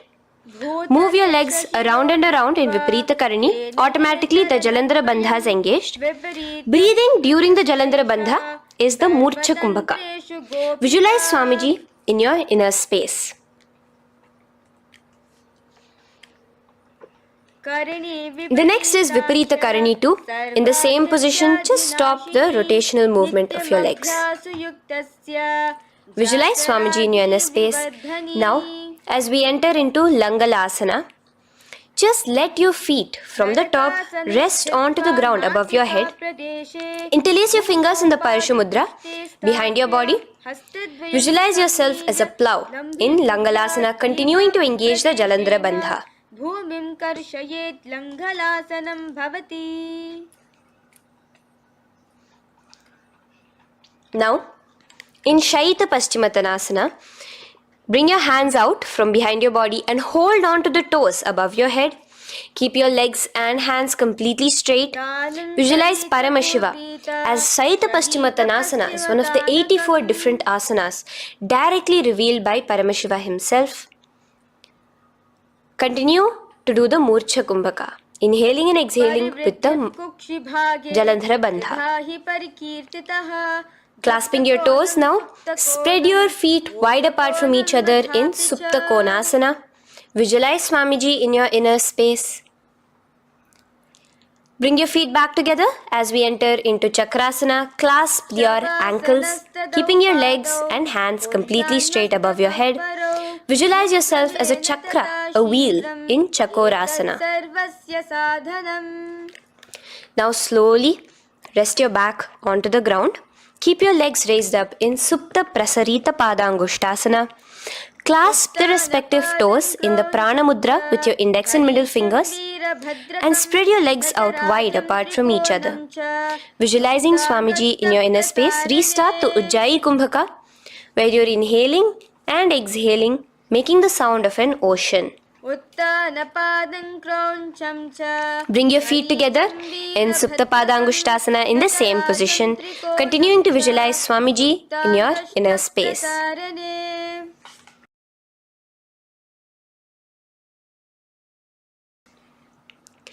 Now, bring your feet, release your feet and bring them into Padmasana. As you lay flat on your back in Matsyasana, hold the opposite elbows over your head, gazing at your nose. Visualize Matsya Avatara, the fish form of Bhagavan Mahavishnu. Now in the same position, put one hand over the other, extended straight above your head. As you visualize Lord Rama in your inner space, continue to gaze at your nose. Now, slowly bring your hands to your hips as we enter into Sarvangasana. Lift your hips and legs up into the sky, crossing your legs in Padmasana. Let your hands support you, your elbows on the floor. Do the Jalandhara Bandha as you gaze at your nose in Sarvangasana. Now, bring your hips back onto the ground in Vrishchikasana. So in the Padmasana, just remove one foot alone. Keep one foot on the opposite knee as you pull the knee towards your face. Let your hands stretch out above your head, hooking forward as you raise your upper back off the ground, visualizing yourself as a scorpion in Vrishchikasana, gazing at your third eye. Do the Jalandhara Bandha, tucking in your chin to the chest. Now just switch your legs around as we repeat Vrishchikasana on the other side. Continuing to visualize yourself as a scorpion, gaze at your third eye. The next asana is Vrishapada Kshepasana. So come now to a complete flat position on your mat. Come down to a complete lying down position and interlace your fingers around your neck. Now raise both your feet off the ground. Extend one leg straight and the other knee to the chest in a bicycle motion. Alternate between extending and raising the knee again and again, bringing your opposite elbows to the respective knees. Visualize Swamiji in your inner space. Breathe in and out in the Sahaja. From Vrishapada Kshepasana, now lay flat onto the ground with your hands by your side as we enter into Marottanasana, where you will be lifting your legs one by one, touching the ears with your knees. Visualize Swamiji in your inner space. The next asana is Vrikasana. Now what you'll be doing is laying on your back. Bring the soles of your feet flat onto the ground. Stand up completely and lay back down. Visualize yourself as a wolf in Vrikasana.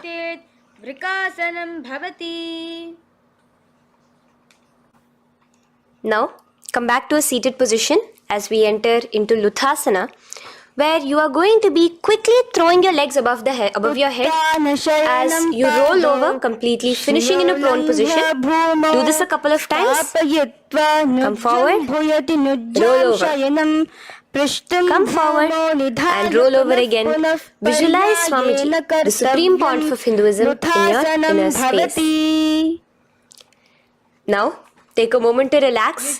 Lay on your belly with your toes extended in Sarathasana. Keep your hands onto the ground by your shoulders. Now here, contract your lips and make a sound like a flute, whistling while inhaling. Visualize yourself as a ratha, as a chariot carrying warriors into battle for dharma on your back. Now from Sarathasana, let us enter into Dehal Ullanghanasana. So place your palms on the ground and bring yourself to a plank position. Jump your leg forward and back between your arms, visualizing Swamiji in your inner space. Jump forward now. When your legs are between your hands, stand tall. Holding your toes with your hands, walk back and forth. Visualize yourself as a wise 60-year-old elephant in Jatyasana. Now come to a standing position. The next is a beautiful Karana, the Lolitika Karana. So keep your knees bent, feet pointing outwards again in the Aramandi position. Bend your elbows, keeping your hands at the chest level. Now swiftly move your arms across the body, bringing it back to the center and tilt your head back. Opening your chest up towards the sky, move your head in all the directions. Now stand back straight as we enter into Sarpasana. So stand erect like a rod with your arms by your side, hands touching the thighs. Visualize Devi, Kundalini, raising up and curling upwards around your body in Sarpasana. The next asana is Ushtrasadanasana. Lean forward and down, standing on top of your palms. Begin to move and walk like a camel, visualizing yourself as a camel. In the same position, continuing to walk around, switch your visualization to visualizing yourself as a horse as you start to walk around like a horse in Ashvasana. Now raise up tall as we enter into Kapota Nitakasana. Interlace your fingers behind the back Pulling them down towards your calves, open up your chest. Keep your hands in the Parashamudra. Visualize yourself as a soaring bird diving down in Kapota Nitakasana. Now, stand tall as we enter into another Karana here, the Tala Pushpaputam Karana. Bring yourself to the Aramandi with your hands in the Namaskara Mudra. Simultaneously now, open up your palms while raising one heel off the ground, slightly lowering the waist and shoulder of the heel you have raised. Visualize you're offering a bouquet of flowers to Paramashiva as you come back to a standing position, and repeat this on the other side. Let's do this a few times, offering flowers to Paramashiva.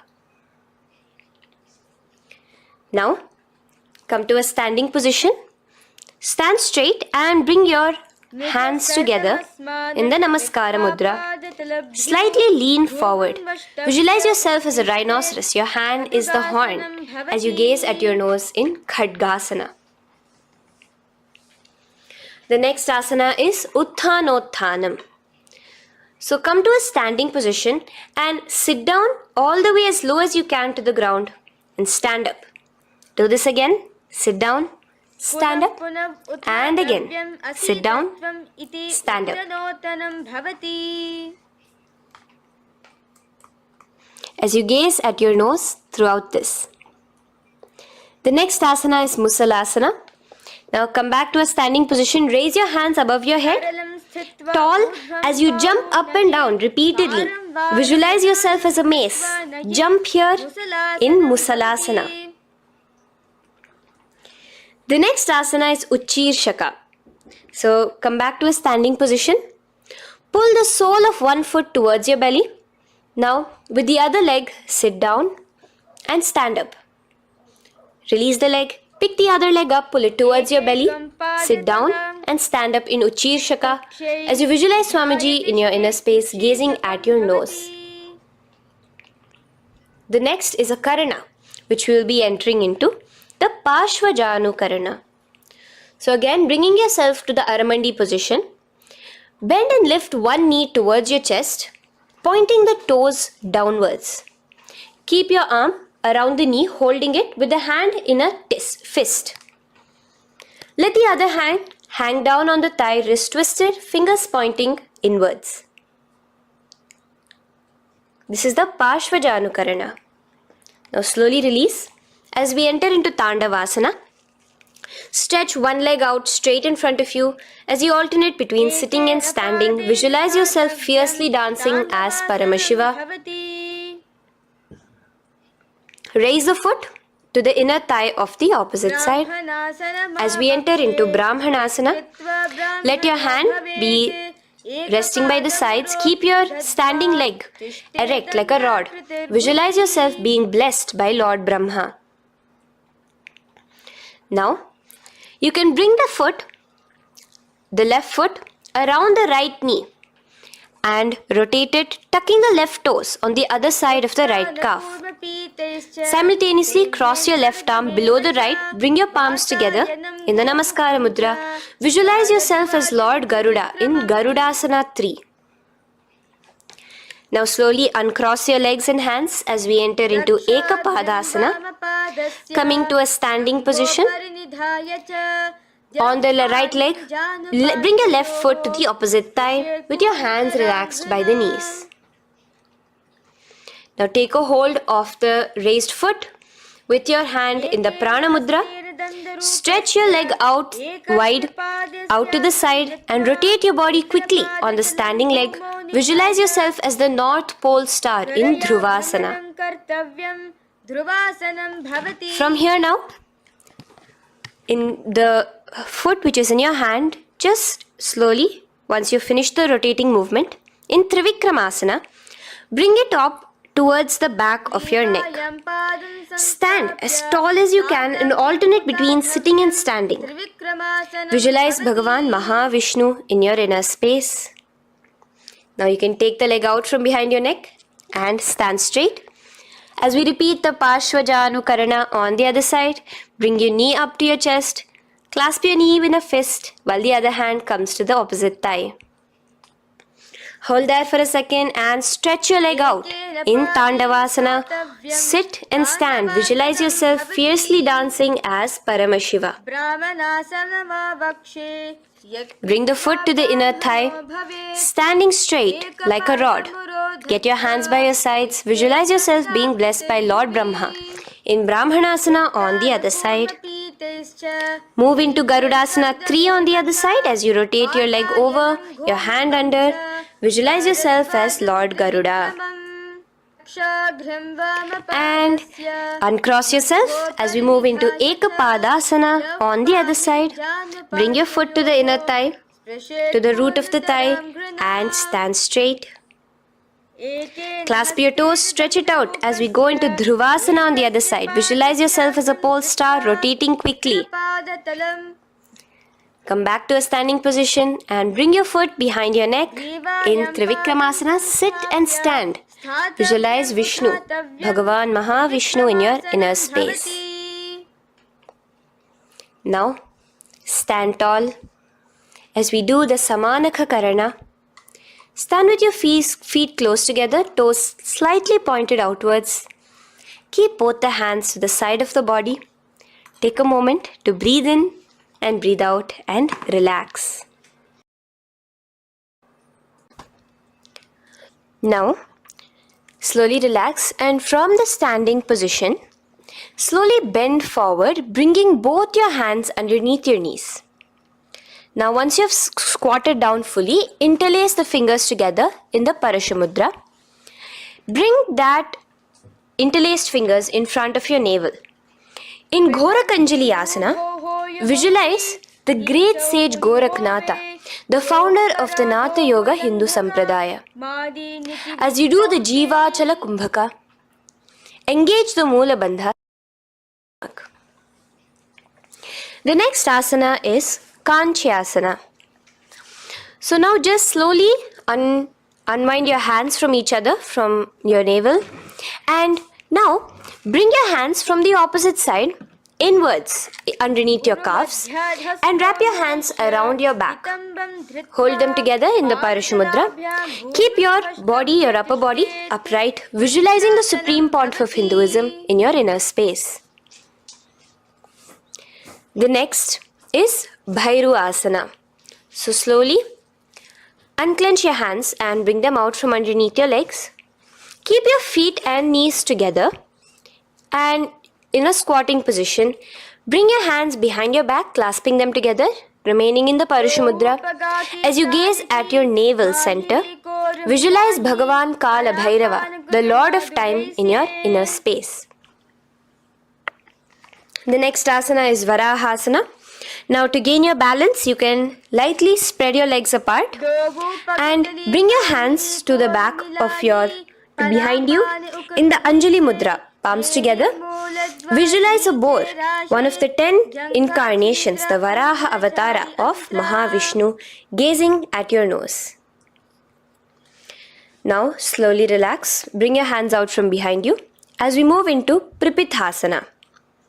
With your hands in the Prana Mudra, with your index and middle fingers, clasp the respective big toes and come to a half squatting position where your hips are at your knee level.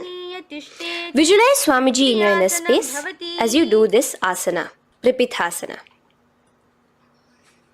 Slowly let go of your feet and place your palms flat on the ground in front of you with the fingers wide for balance. We're going to be balancing here in Bakasana. Place your knees on the back of your arms.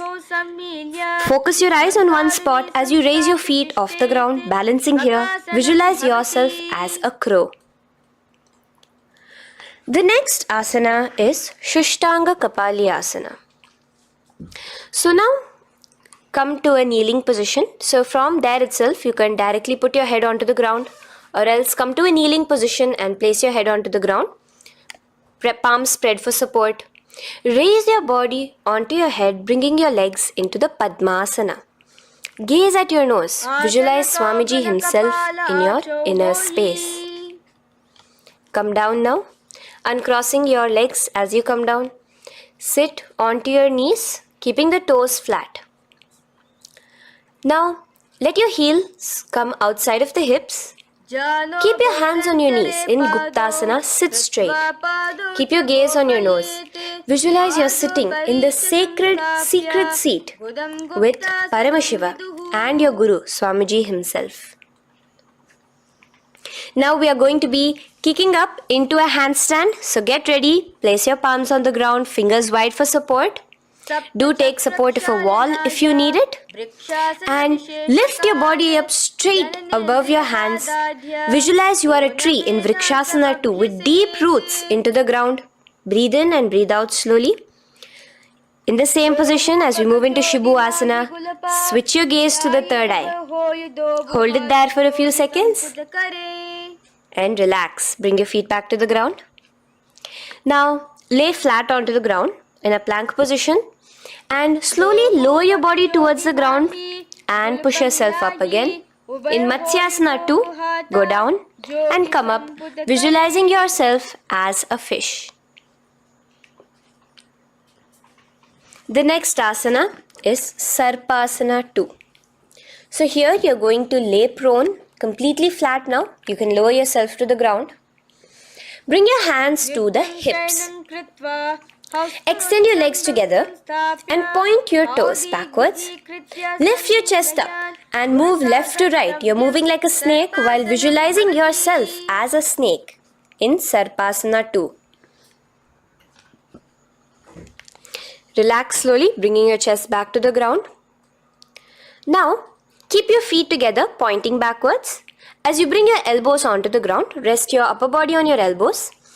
Bring your hands together in the Padma Mudra with your little fingers and thumbs together and rest your chin on your hands. Niralambanasana, where feeling yourself completely supported, knowing that Swamiji is there in your life. Now, slowly relax, place your palms on the ground beside your chest and push yourself up, your hands straight up completely. As you bend your knees, bringing your feet to touch the top of your head. Lean your neck back, touching your head with your tip of your toes. See yourself, visualize yourself as an umbrella, protecting your Guru from the sun's rays in Chhatrasana. Slowly relax, you can bring your feet down. As we move into Vajrasana, just push your body back and sit on top of your knees, with the heels flat on the ground. Now stretch your arms in front of you with the palms facing downwards. Place your forehead on the mat. Visualize you are the weapon of Indra, the Vajra, symbolizing indestructibility as you gaze at your nose. As we enter into Meshasana, raise yourself into the same Gajasana position on your hands and legs with your hips pointed upwards. And alternate striking the ground with the opposite hands. Experience yourself, visualize yourself as a powerful ram as you alternate striking the ground in Meshasana. Now stop striking the ground, bring your palms down again. As we move into Ajasana, kick your legs off the ground and lower your forehead to the mat. Let's do it again. Kick your legs off the mat. Lower your forehead to the ground. You are unborn, existing for all of eternity in Ajasana.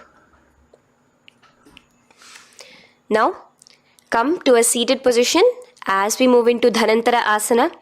Sit on your heel with your legs together. Pull your toes underneath you. As you bring your hands top of the knees, gaze at your nose, visualize Swamiji in your inner space. Here, do the Ujjayi Pranayama, inhaling and exhaling like an ocean, Dhanantara Asana.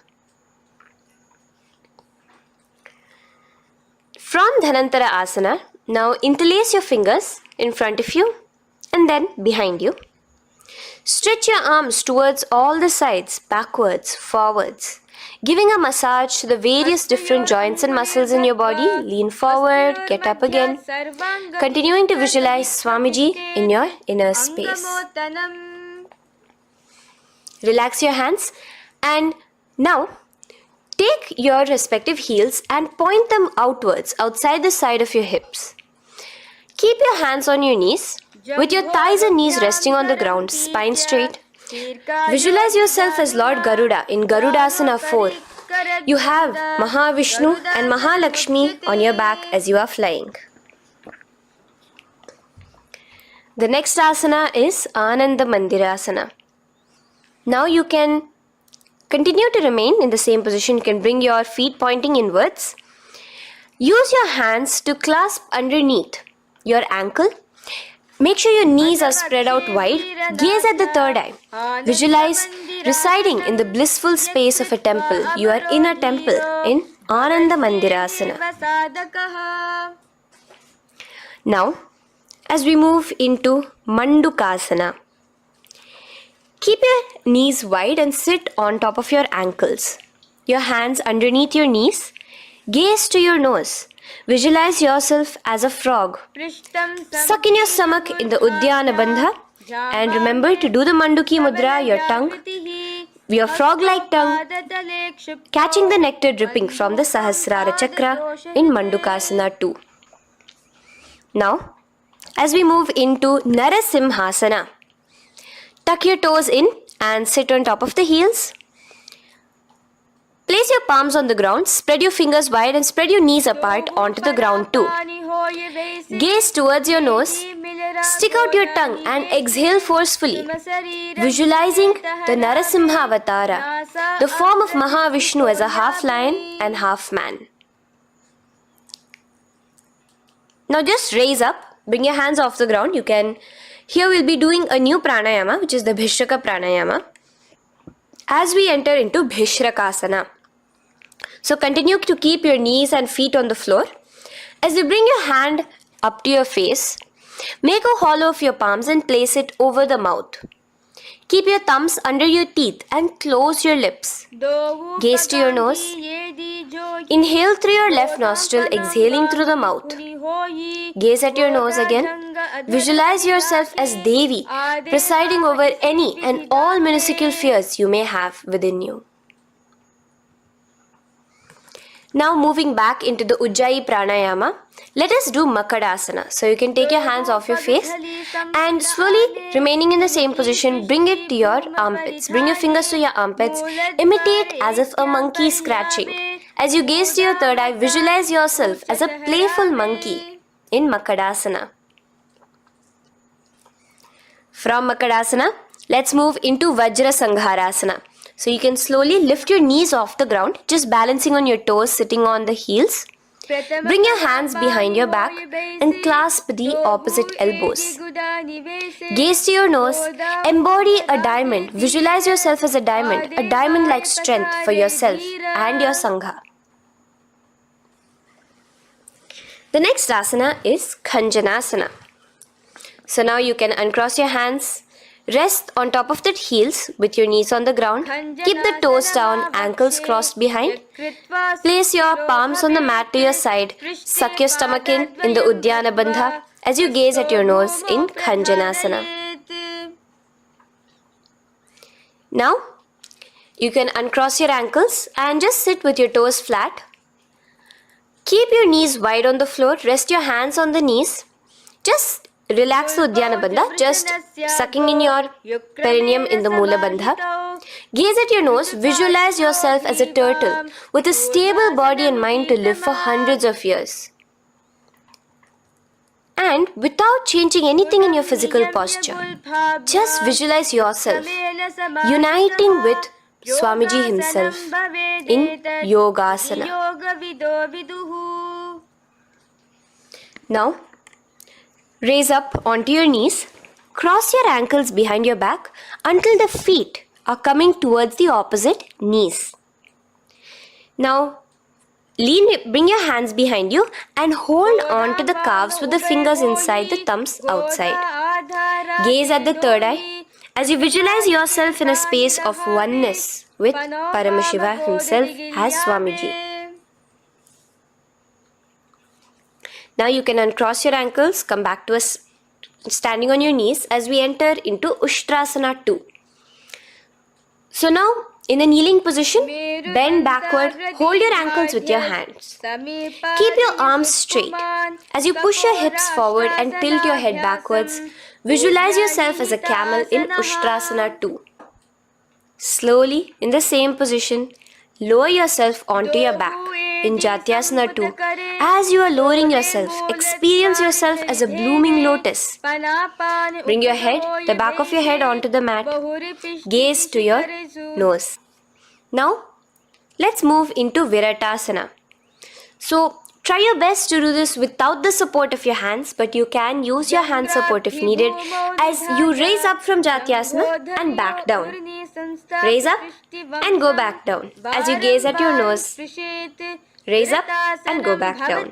Visualize Swamiji in your inner space. Now from Viratasana, raise your hips up higher, bringing your forearms onto the mat behind you in a short back bend posture. Hold the back of your heels in Kapotasana. Visualize yourself as a beautiful dove, a Kapota, in your as we move on from Kapotasana into Varasana. So stand upright on your knees with the toes tucked. Hold your arms with the opposite hands. Gaze at your nose. This is the boon fulfilling posture. Visualize your boon becoming a reality directly from Paramashiva himself in Varasana. Now, keeping your knees together, toes tucked, just lean forward, bringing your head onto the mat, holding your head with your hands. Visualize yourself as a boar, as the Varaha avatar of Bhagavan Mahavishnu in Varaha Asana 2. Now, just kick your legs off the ground as we enter into Mundasana. Raise yourself up into a headstand posture, visualizing yourself as a lopped tree. Gaze at your nose. Breathe in and out in the Sahaja Kumbhaka. Slowly come down now. Relax. Come to a kneeling posture. Sit on your heels. Bring your head down beside your knees, your elbows adjacent to the knees, your hands holding your head. Exhale through your mouth as you gaze at your nose, visualizing Swamiji in your inner space in Andhasana. Now from here, push yourself off the mat as you come lying prone on your belly. Let your arms be extended straight out and together lift your thighs, arms and chest off the ground, stretching your body, balancing there. Visualize yourself as a locust in Viparita Shalabhasana. The next asana is Kapalasana. So slowly lower yourself back to the ground. Now laying on your belly, bring your arms to your side, palms downwards. Keep your forehead on the ground and your chest on the mat. Only lift your legs up into the air. Only your legs are lifting up. Visualize yourself as a skull. You are a mind with purified thoughts, a strong will to attain enlightenment in Kapalasana.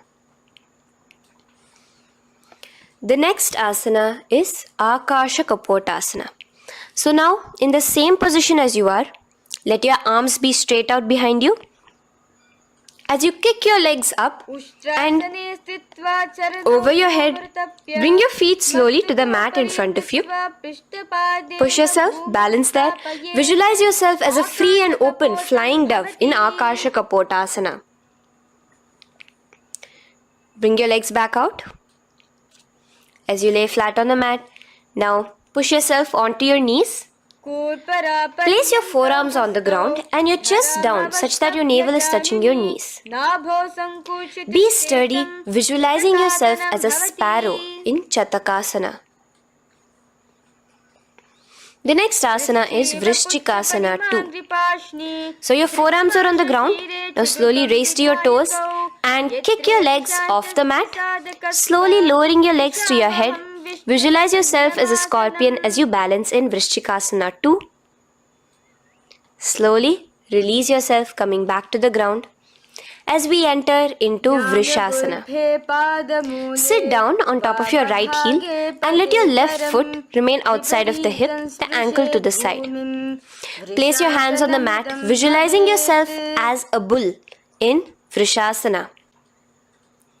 Now, bring both your knees underneath you, sit on both your heels, cross your left leg over top of the right lightly and in Lolasana, push yourself off the ground.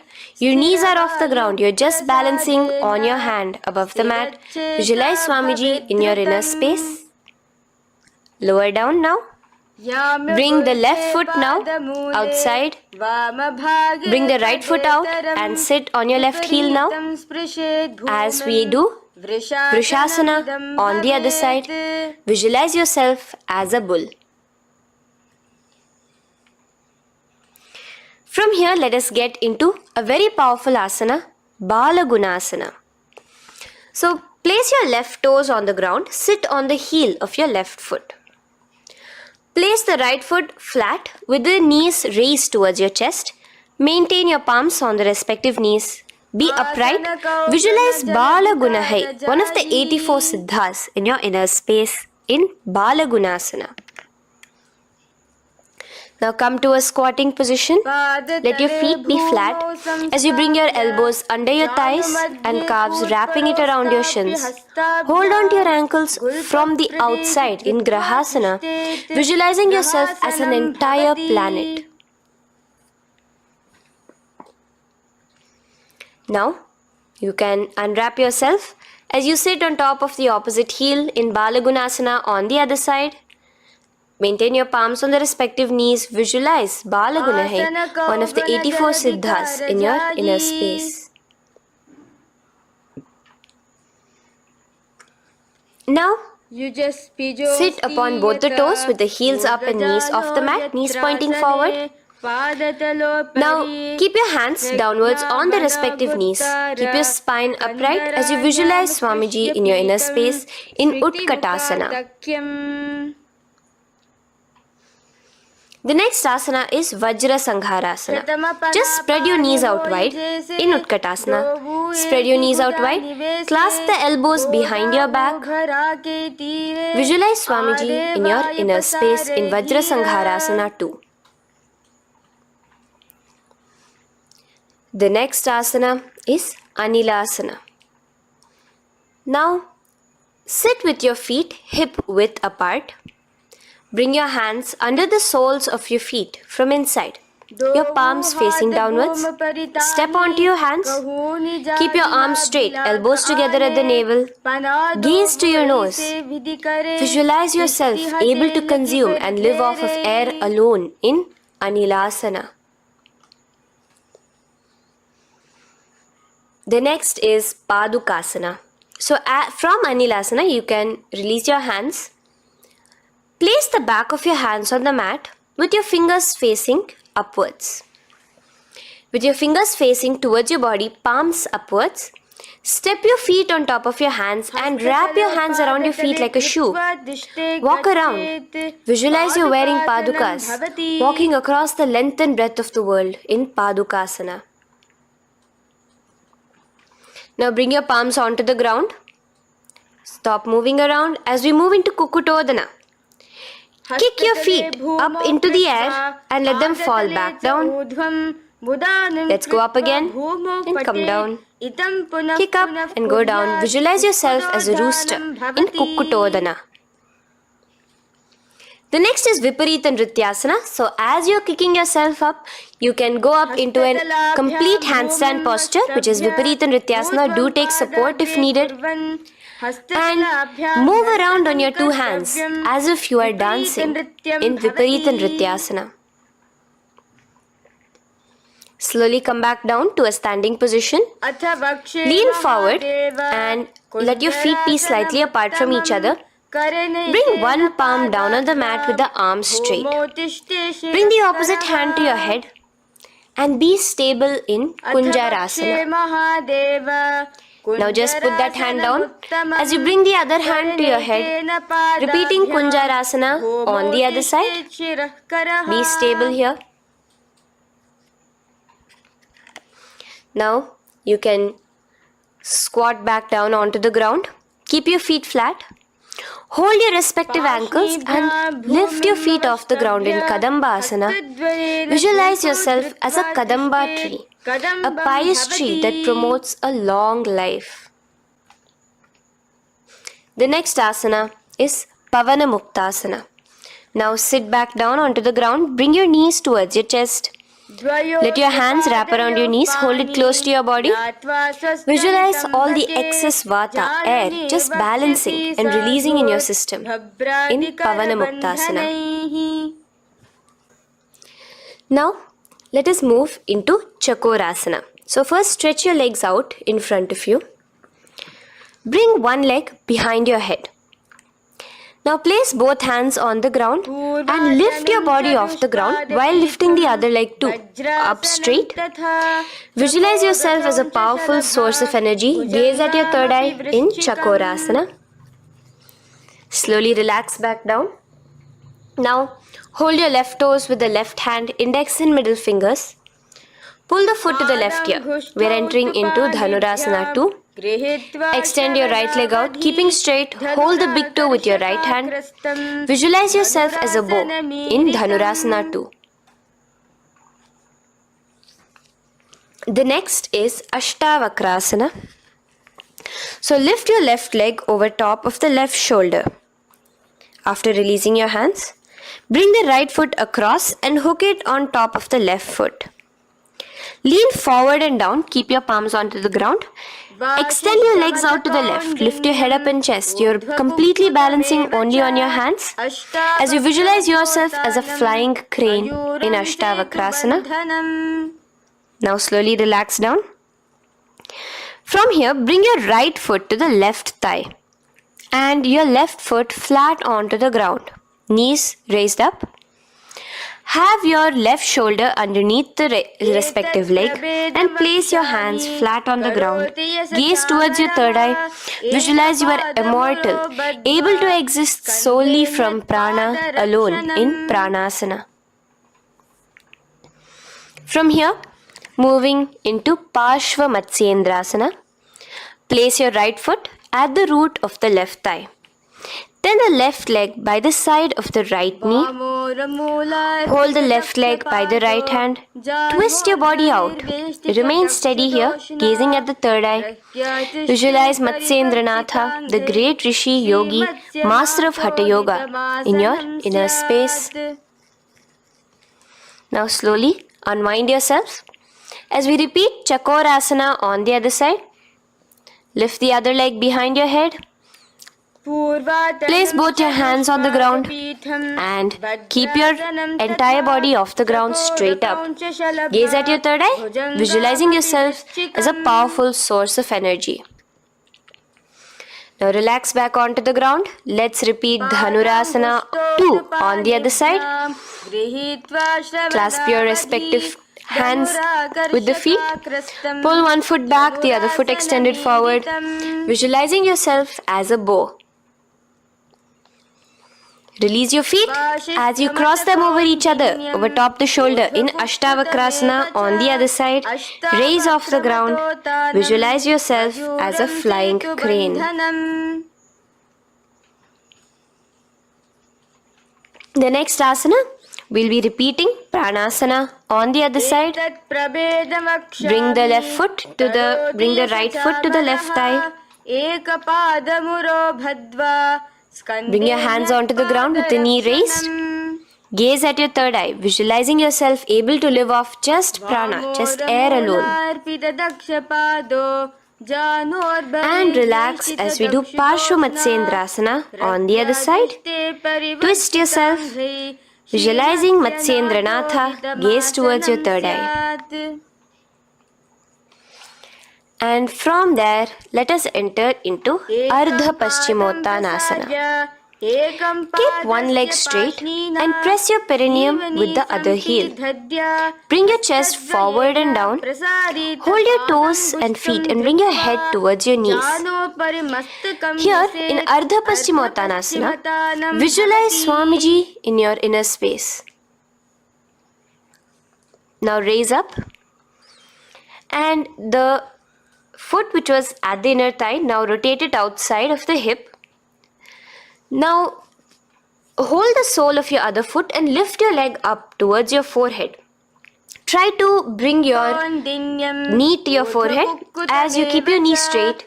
Gaze to the nose in Kraunchasana. Visualize yourself as a crane. Now slowly relax down your leg. Now the leg which is now straight, you can bring it to the inner thigh as you straighten out the other leg. As we repeat, Ardha Paschimottanasana on the other side. Lean forward and down, clasping your foot. Bring your forehead to your knee. Visualize Swamiji in your inner space. Slowly raise up. Place your right ankle outside of the hip now. Hold the sole of the left foot, lifting the leg up towards your forehead. Stretch yourself there. Gaze at the tip of your nose. Visualize yourself as a crane in Kraunchasana on the other side.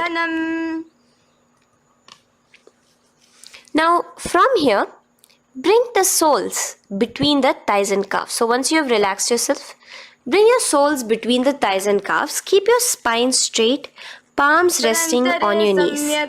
Visualize a swastika, embodying peace, well-being, good fortune and prosperity as you gaze at your nose in swastikasana.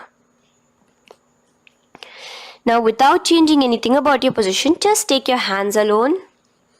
Cover the respective heels with your hands in Gorakshasana as you tuck your chin to your chest in Jalandhara Bandha. Gaze at your nose.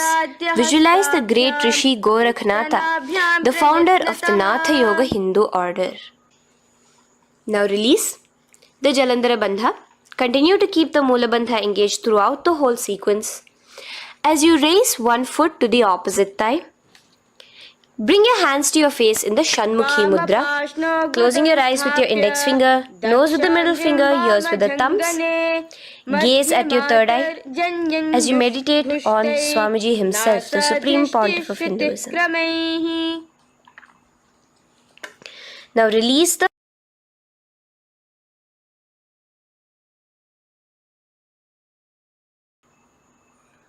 Shanmukhi Mudra. And in Yogasana 2, bring your legs into the Padmasana position over the opposite thighs. Keep your hands flat onto the ground beside your knees with the palms facing upwards. Sit straight, gaze at your nose. Here we'll be starting the Kaka Chanchu Kumbhaka, where your inhalation will be through your tongue wrapped like a pipe, and your exhalation will be through your nose. From Yogasana 2, now keeping your palms beside your body, just switch them around to be flat on the ground and push your entire body off the ground, balancing. Visualize yourself as a rooster in Urdhva Kukkutasana. Now relax down, come back to a seated position on the floor, keeping your legs in Padmasana. Insert your hands through your knees and place them on the mat. Remember, do not lift your body up, just stay seated down there. In Siddha Harituliyasana, gaze to your nose, visualize Swamiji himself in your inner space. From there, let's enter into Hamsasana, where you will actually be pushing yourself off the ground. Lift your thighs up high above your shoulder, above your elbows as much as possible.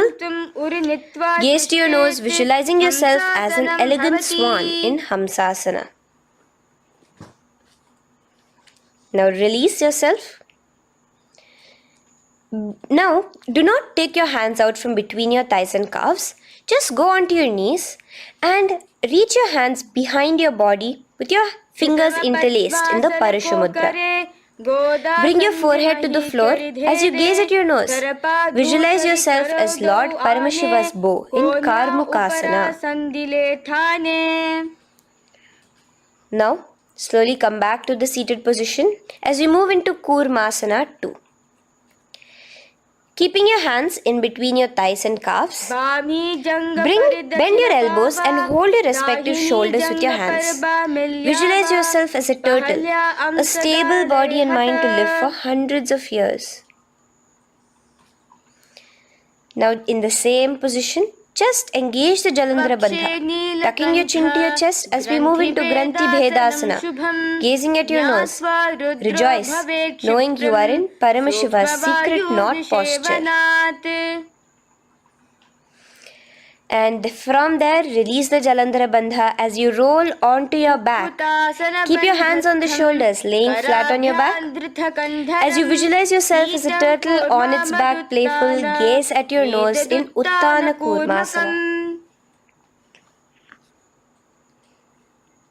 Now rock yourself back to a seated position as we do Pangu Kukkutasana.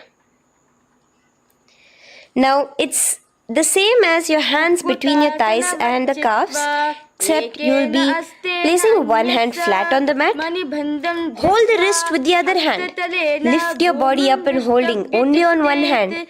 Visualize yourself as a rooster in Pangu Kukkutasana. Now release back to the ground. Hold. Let's do Pangu Kukkutasana on the other side. Place the other palm flat and bring the other hand holding the wrist. Push yourself off the ground. Visualize yourself as a rooster.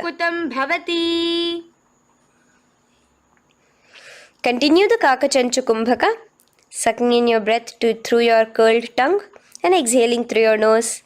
As you slowly extricate your hands from between your thighs and calves, let's do Girdharasana here. So now, interlace your fingers in the Parashamudra as you place your elbows on the feet, remaining your legs in Padmasana. Lean forward and down, resting your chin on your knuckles. Place your thumbs to your throat in Girdharasana. Visualize Swamiji in your inner space. From there now, sit straight into Padmasana 3.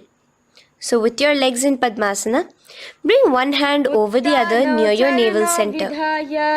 Engage all the three bandhas, suck in your stomach, clench your perineum, tuck your chin to your chest and gaze at your nose in Padmasana 3. Slowly now, as we move into Padmasana 4, bring your hands to the respective knees. Release the Jalandhara Bandha and release the Uddiyana Bandha, just engaging the Moola Bandha alone.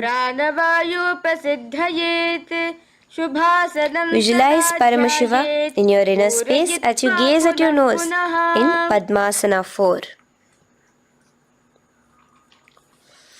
Now we'll be entering into Karmukasana 2. So in the Padmasana position, hook your right hand index and middle finger in the Prana Mudra around the toe. Pull it back while your left hand rests on the knee. Now, as you visualize yourself as Paramashiva's bow, just release your right foot, bring your left hand to the left toe, right toe, and let your right hand be on the right knee. Now from here, let's do Karmukasana 3. So you can release your toes, cross your hands behind your back, continue to keep your legs in Padmasana, and with your respective hands, cross behind your back. Hold on to the toes in the Prana Mudra. Engage all the three bandhas, suck in your stomach, clench your perineum, tuck your chin to your chest.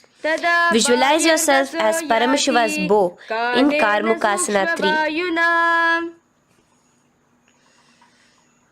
Slowly relax the bandhas, just keeping the Moola Bandha. Continue to hold on to your toes. Release the Uddiyana Bandha and the Jalandhara Bandha. Switch your gaze to the third eye.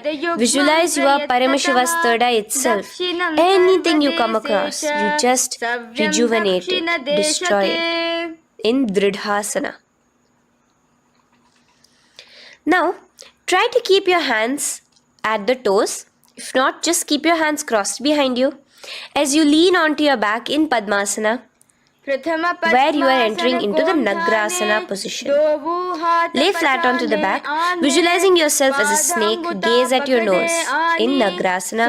Do the Sahaja Kumbhaka, simple breathing, inhaling and exhaling.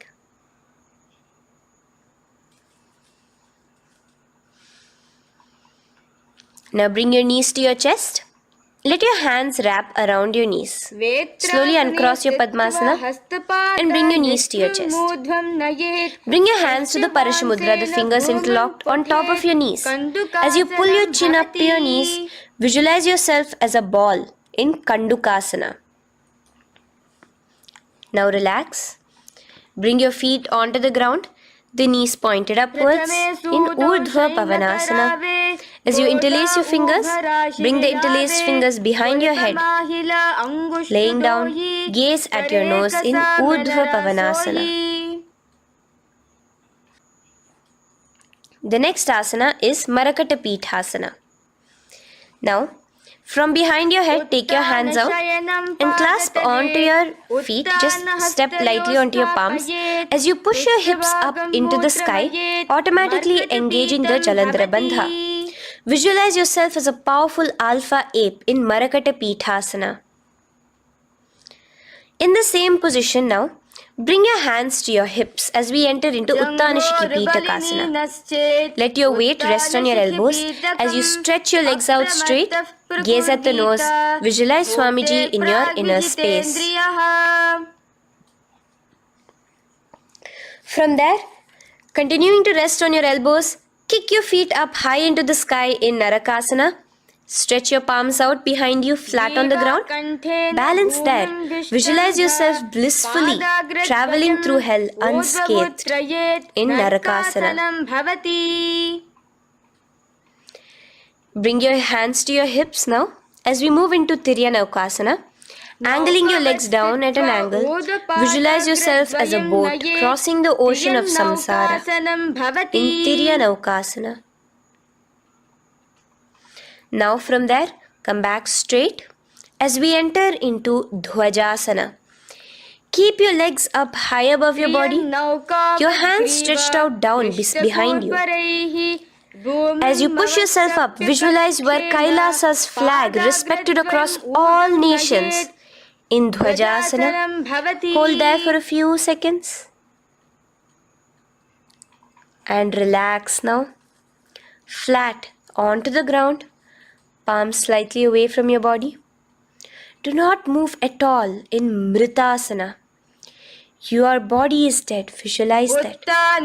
Visualize the Supreme Pontiff of Hinduism liberating you.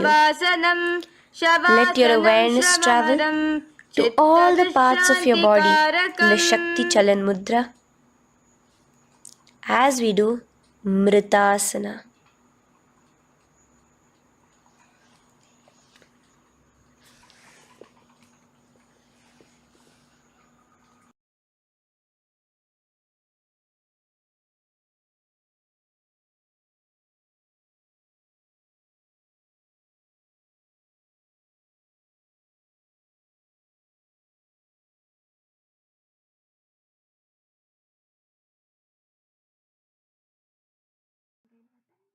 Om Purnamadah Purnamidam Purnat Purnamudachyate Purnasya Purnamadaya Purnamevavashishyate Om Shanti Shanti Shantihi Harihi Om Tat Sat Sarvam Bhagavat Shri Nityananda Paramashiva Padukarpanamastu Om Nityanandam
Nityanandam Paramasukadam Devalam Jnanamurtim Dvandvatitam Gagat Sadrisham Tattvamasyadilaksham Ekam Nityam Vimalam Achalam Sarvadi Sakshi Bhutam Bhavatitam Trigunarahitam Sadgurum Tam Namami.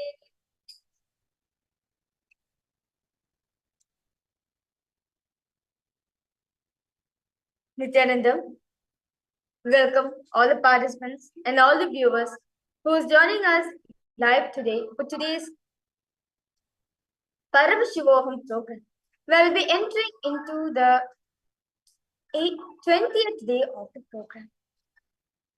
We welcome all the participants for today's Paramashivoham program. Request all participants to post how was the Nityanda Yoga for all of you. As we had a very powerful, intense Nityanda Yoga, where all of us did the Dvitiya Vinyaskrama, the 308 sequence directly designed by Swamiji. For you to experience Paramashivoham, for yourself, that you are Paramashiva in your inner. I request all participants to go ahead and please post your experience on the Paramashivoham program, on how was the program for each and every one of you. Did you enjoy the program? Did you especially like the teachings that Swamiji has given? Of course, Swamiji's teachings is always best. But which part of the teachings, like either on the gender day, either on death, or either on wealth, health, we have covered so many different aspects of life. I request all participants to go ahead and post how was the program for all of you and how was the Nityanda Yoga for all the participants. Like you felt powerful right after Nityanda Yoga. You felt a lots of changes happen within your inner space. However you felt, because all participants to go ahead and post it in the chat section. So nice to hear from all the participants. And those are the participants who joining, and all the participants who are joining us for Paramashivoham Level 1. Nityanandam to you, welcome you for the program. As right now, when you're doing the Nityanda Yoga, understand when you're doing Nityanda Yoga, you're actually going beyond the body and mind.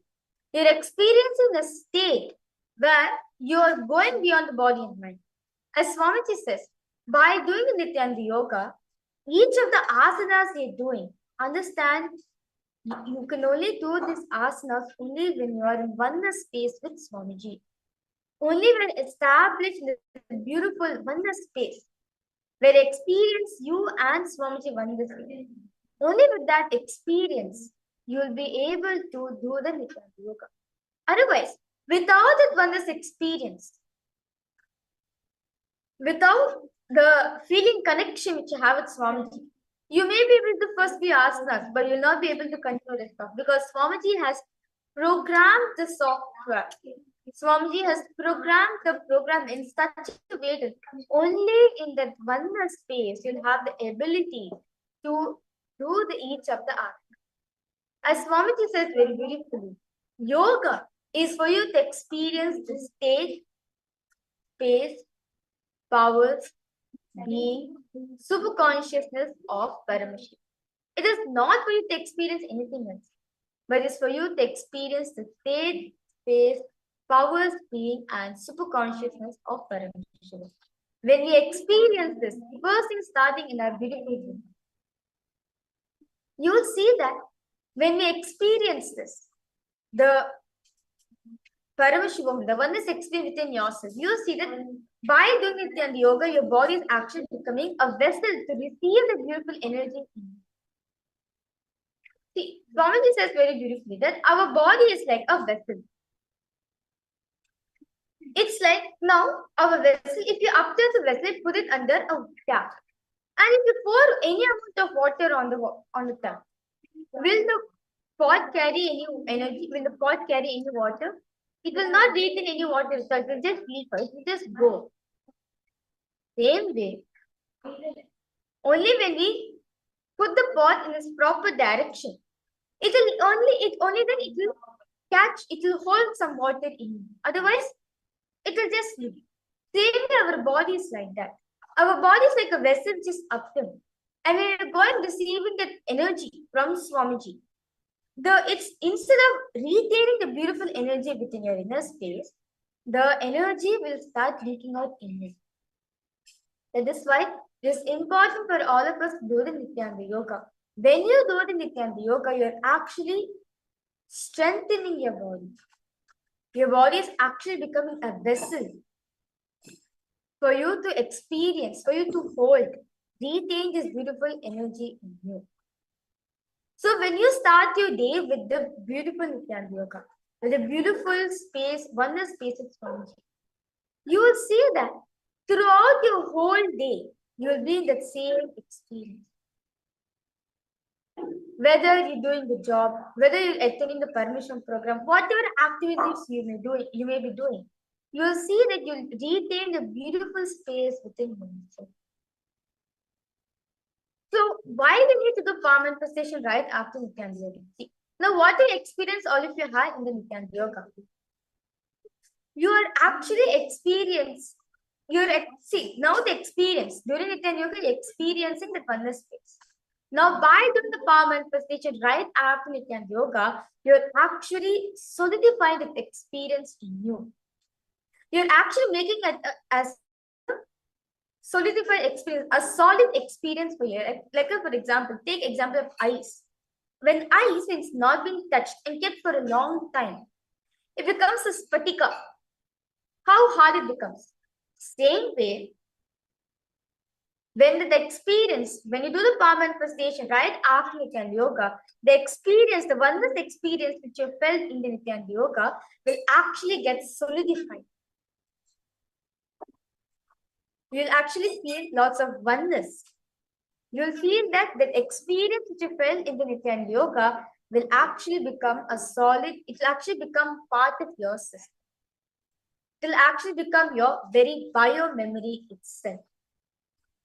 So that is why Swamiji designed this program in such a way that right after Nityanga Yoga, you are actually doing a palm manifestation so that this can actually become an experience in you. This can actually become part of your very system so that you'll always retain the beautiful space within yourself. So I request all participants to post if you have any questions or doubts you have. Do feel free to post in the chat section.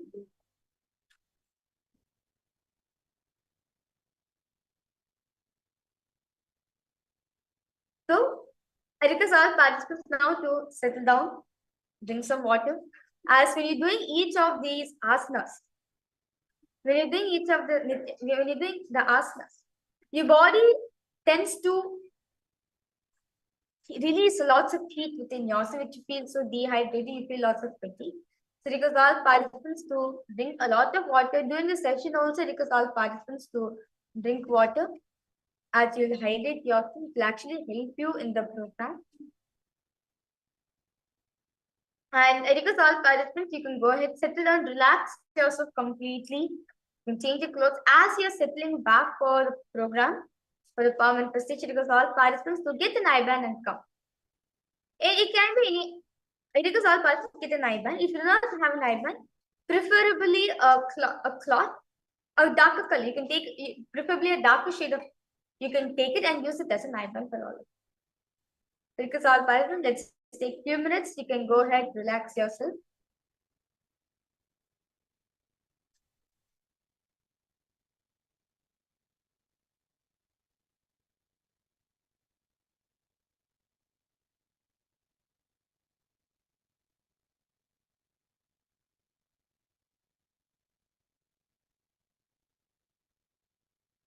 So, as all the participants, all of you are sitting down, let us now listen to the Shastra Pramana. The source scriptures, the Vedas and Agamas are those scriptures of Hinduism. What Paramashiva says on manifesting this power of third eye reading. As in this run, all the participants, we are going to be manifesting the power of third eye reading. As this is the first power Swamiji has gifted to the humanity, so we are going to be manifesting that power, no? So, very beautifully in the Vijnana Bhairava Tantra, Sutra 34, Dharana 11, Paramashiva says very beautifully that Paramashiva says, Kapalantar manonyasa tishtan mili talochanaha kramena manasodardhat lakshaye takshamu. The meaning goes very beautifully that by fixing the mind on the inner space within the crown center and sitting stably without any movement, having the eyes closed in succession. By the stability of the mind and inner space, through the power of the third eye, one directly sees the ultimate goal, Laksham, by having the vision beyond the sight that reveals any object or place, attaining the space of oneness with the source Paramashiva. Understand? Paramashiva is saying very beautifully that when you concentrate on the inner space, when you are concentrating on inner space, the place where Paramashiva is residing, you experience succession of the mind. Very beautifully, Patanjali says that yoga is yoga chitta vriddhi nirodha. Cessation of the mind is yoga. So whenever your mind is in cessation or succession, you experience that deep awareness, bliss, calm within your inner space. So when in that beautiful space, you will feel that lots of awareness is there within your inner space. That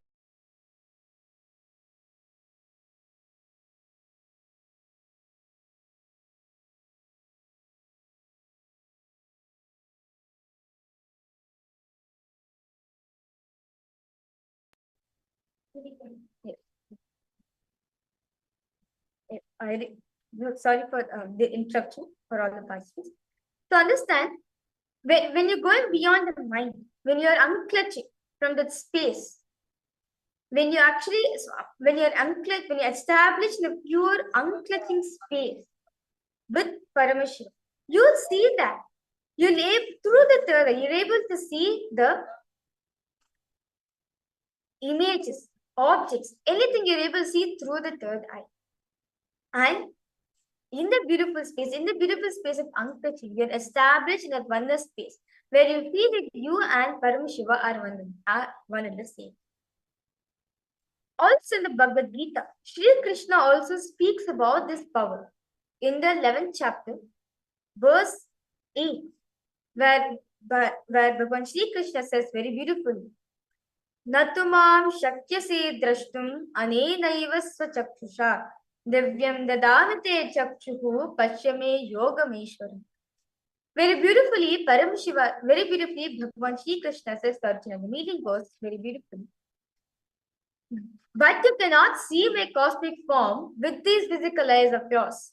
Therefore, I grant you the divine third eye vision. Behold my cosmic opulence.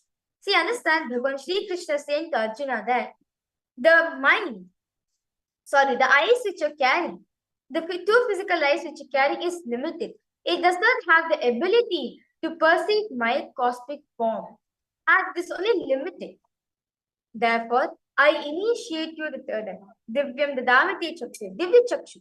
Let me initiate you the third eye. So that you can behold my cosmic opulence, as the third eye is beyond any limitation, as it has the ability to perceive anything beyond the eye range. So understand the 11th chapter of the Bhagavad Gita, which is called the Vishwarupa Darshan Yoga. In the chapter, it contains detailed description of Sri Krishna's cosmic form as Arjuna sees Krishna through his third eye. Swamiji also experienced the same thing. Very beautifully, Swamiji says that when Swamiji was at the age of 12, Swamiji was sitting in the Pavlak Kundal, a coral hillock in the Arunachala hill. At that time, Swamiji was meditating on deeper science, on deeper secrets on pain, seeking the truth on what is pain, Why do you experience pain? Who actually experiences pain? Swamiji was seeking on these deeper truths. At that moment, Swamiji says very beautifully that I was able to see the whole 360 divisions, 10 directions, everything I was able to see. And the next moment, Swamiji realized that I was not just able to see, I was able to feel. I was able to feel everything around me. Swamiji says that the skin of the stone on which I was sitting and the skin of this body both carried me equally. In both, Swamiji felt his presence. Whether the setting sun, the rising moon, or the Arunachala hill, or the temple tower, the shrubs, bush, animals, everything Swamiji could feel himself.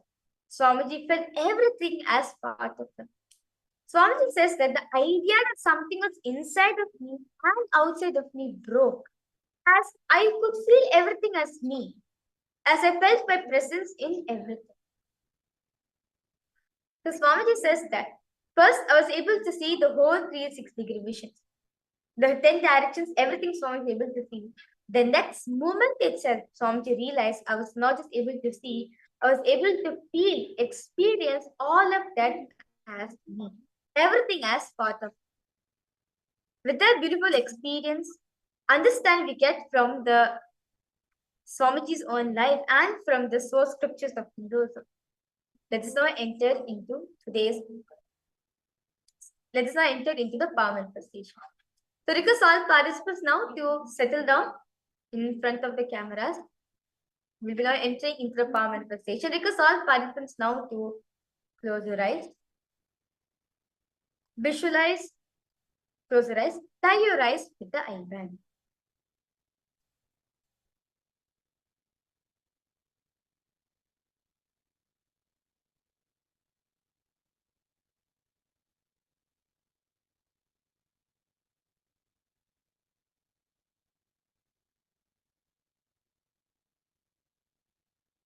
All participants now to close your eyes, tie your eyes with the eye band.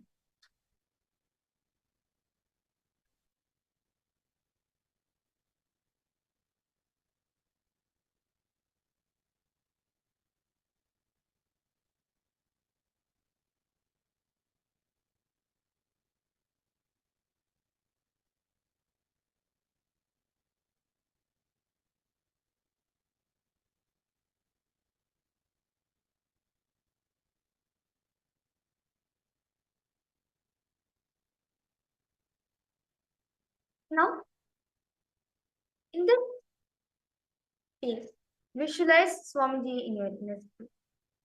Connect to that form of Swamiji. Visualize that form of Swamiji where you are connected.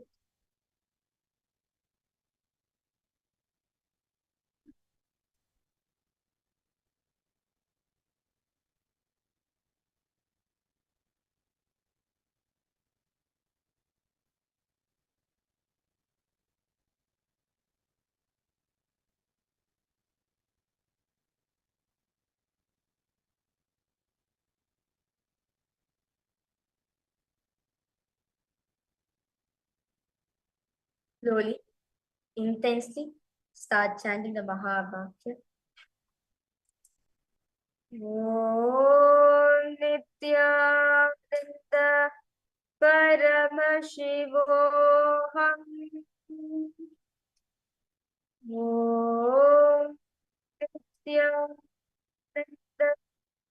Paramashivoham.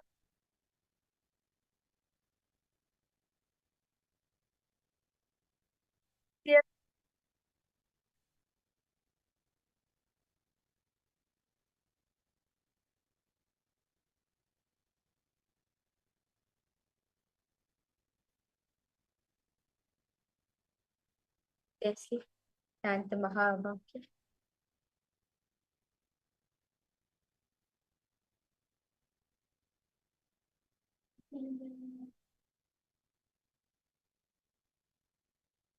All participants now continue to chant the Mahavakya.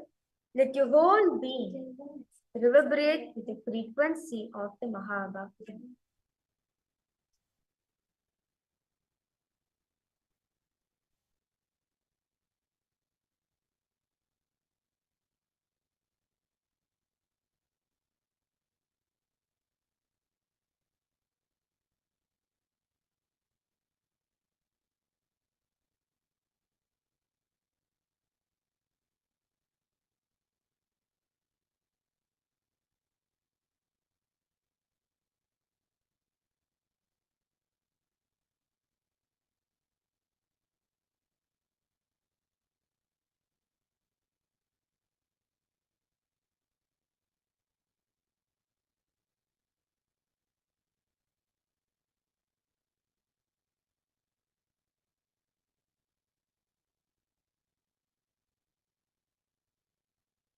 until chant Mahavakya. Those are participants who are joining newly for the program, because all of you to settle down. Welcome you for the Paramashivoham program. We are entering into the palm manifestation. So because all participants now to chant the Mahavakya intensely.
Just enjoy the beautiful space at Swamiji.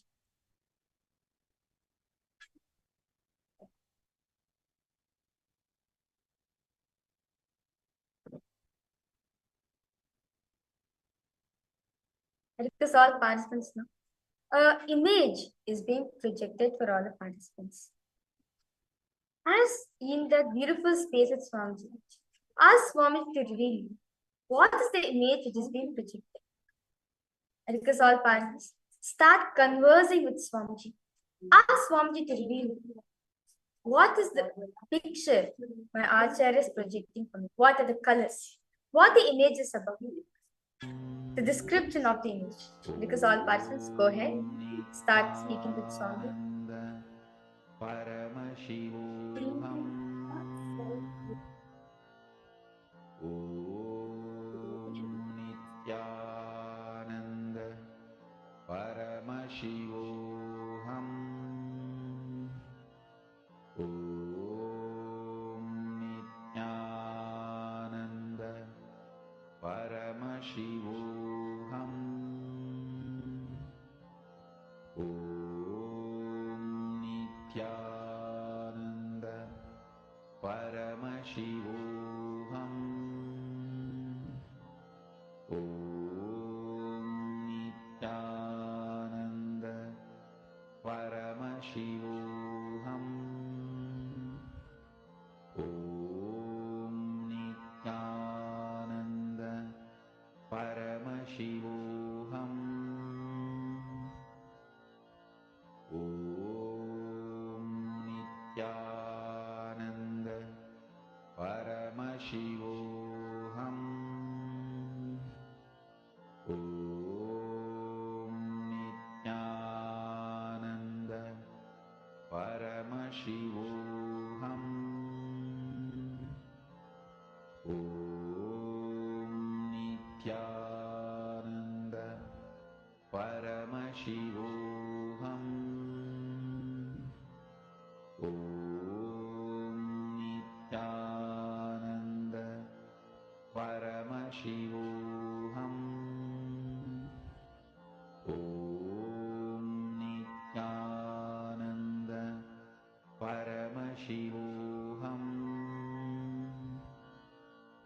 Om Nityananda Paramashivoham Om Nityananda Paramashivoham Om Nityananda Paramashivoham Om Nityananda Paramashivoham Om Nityananda Paramashivoham Om Nityananda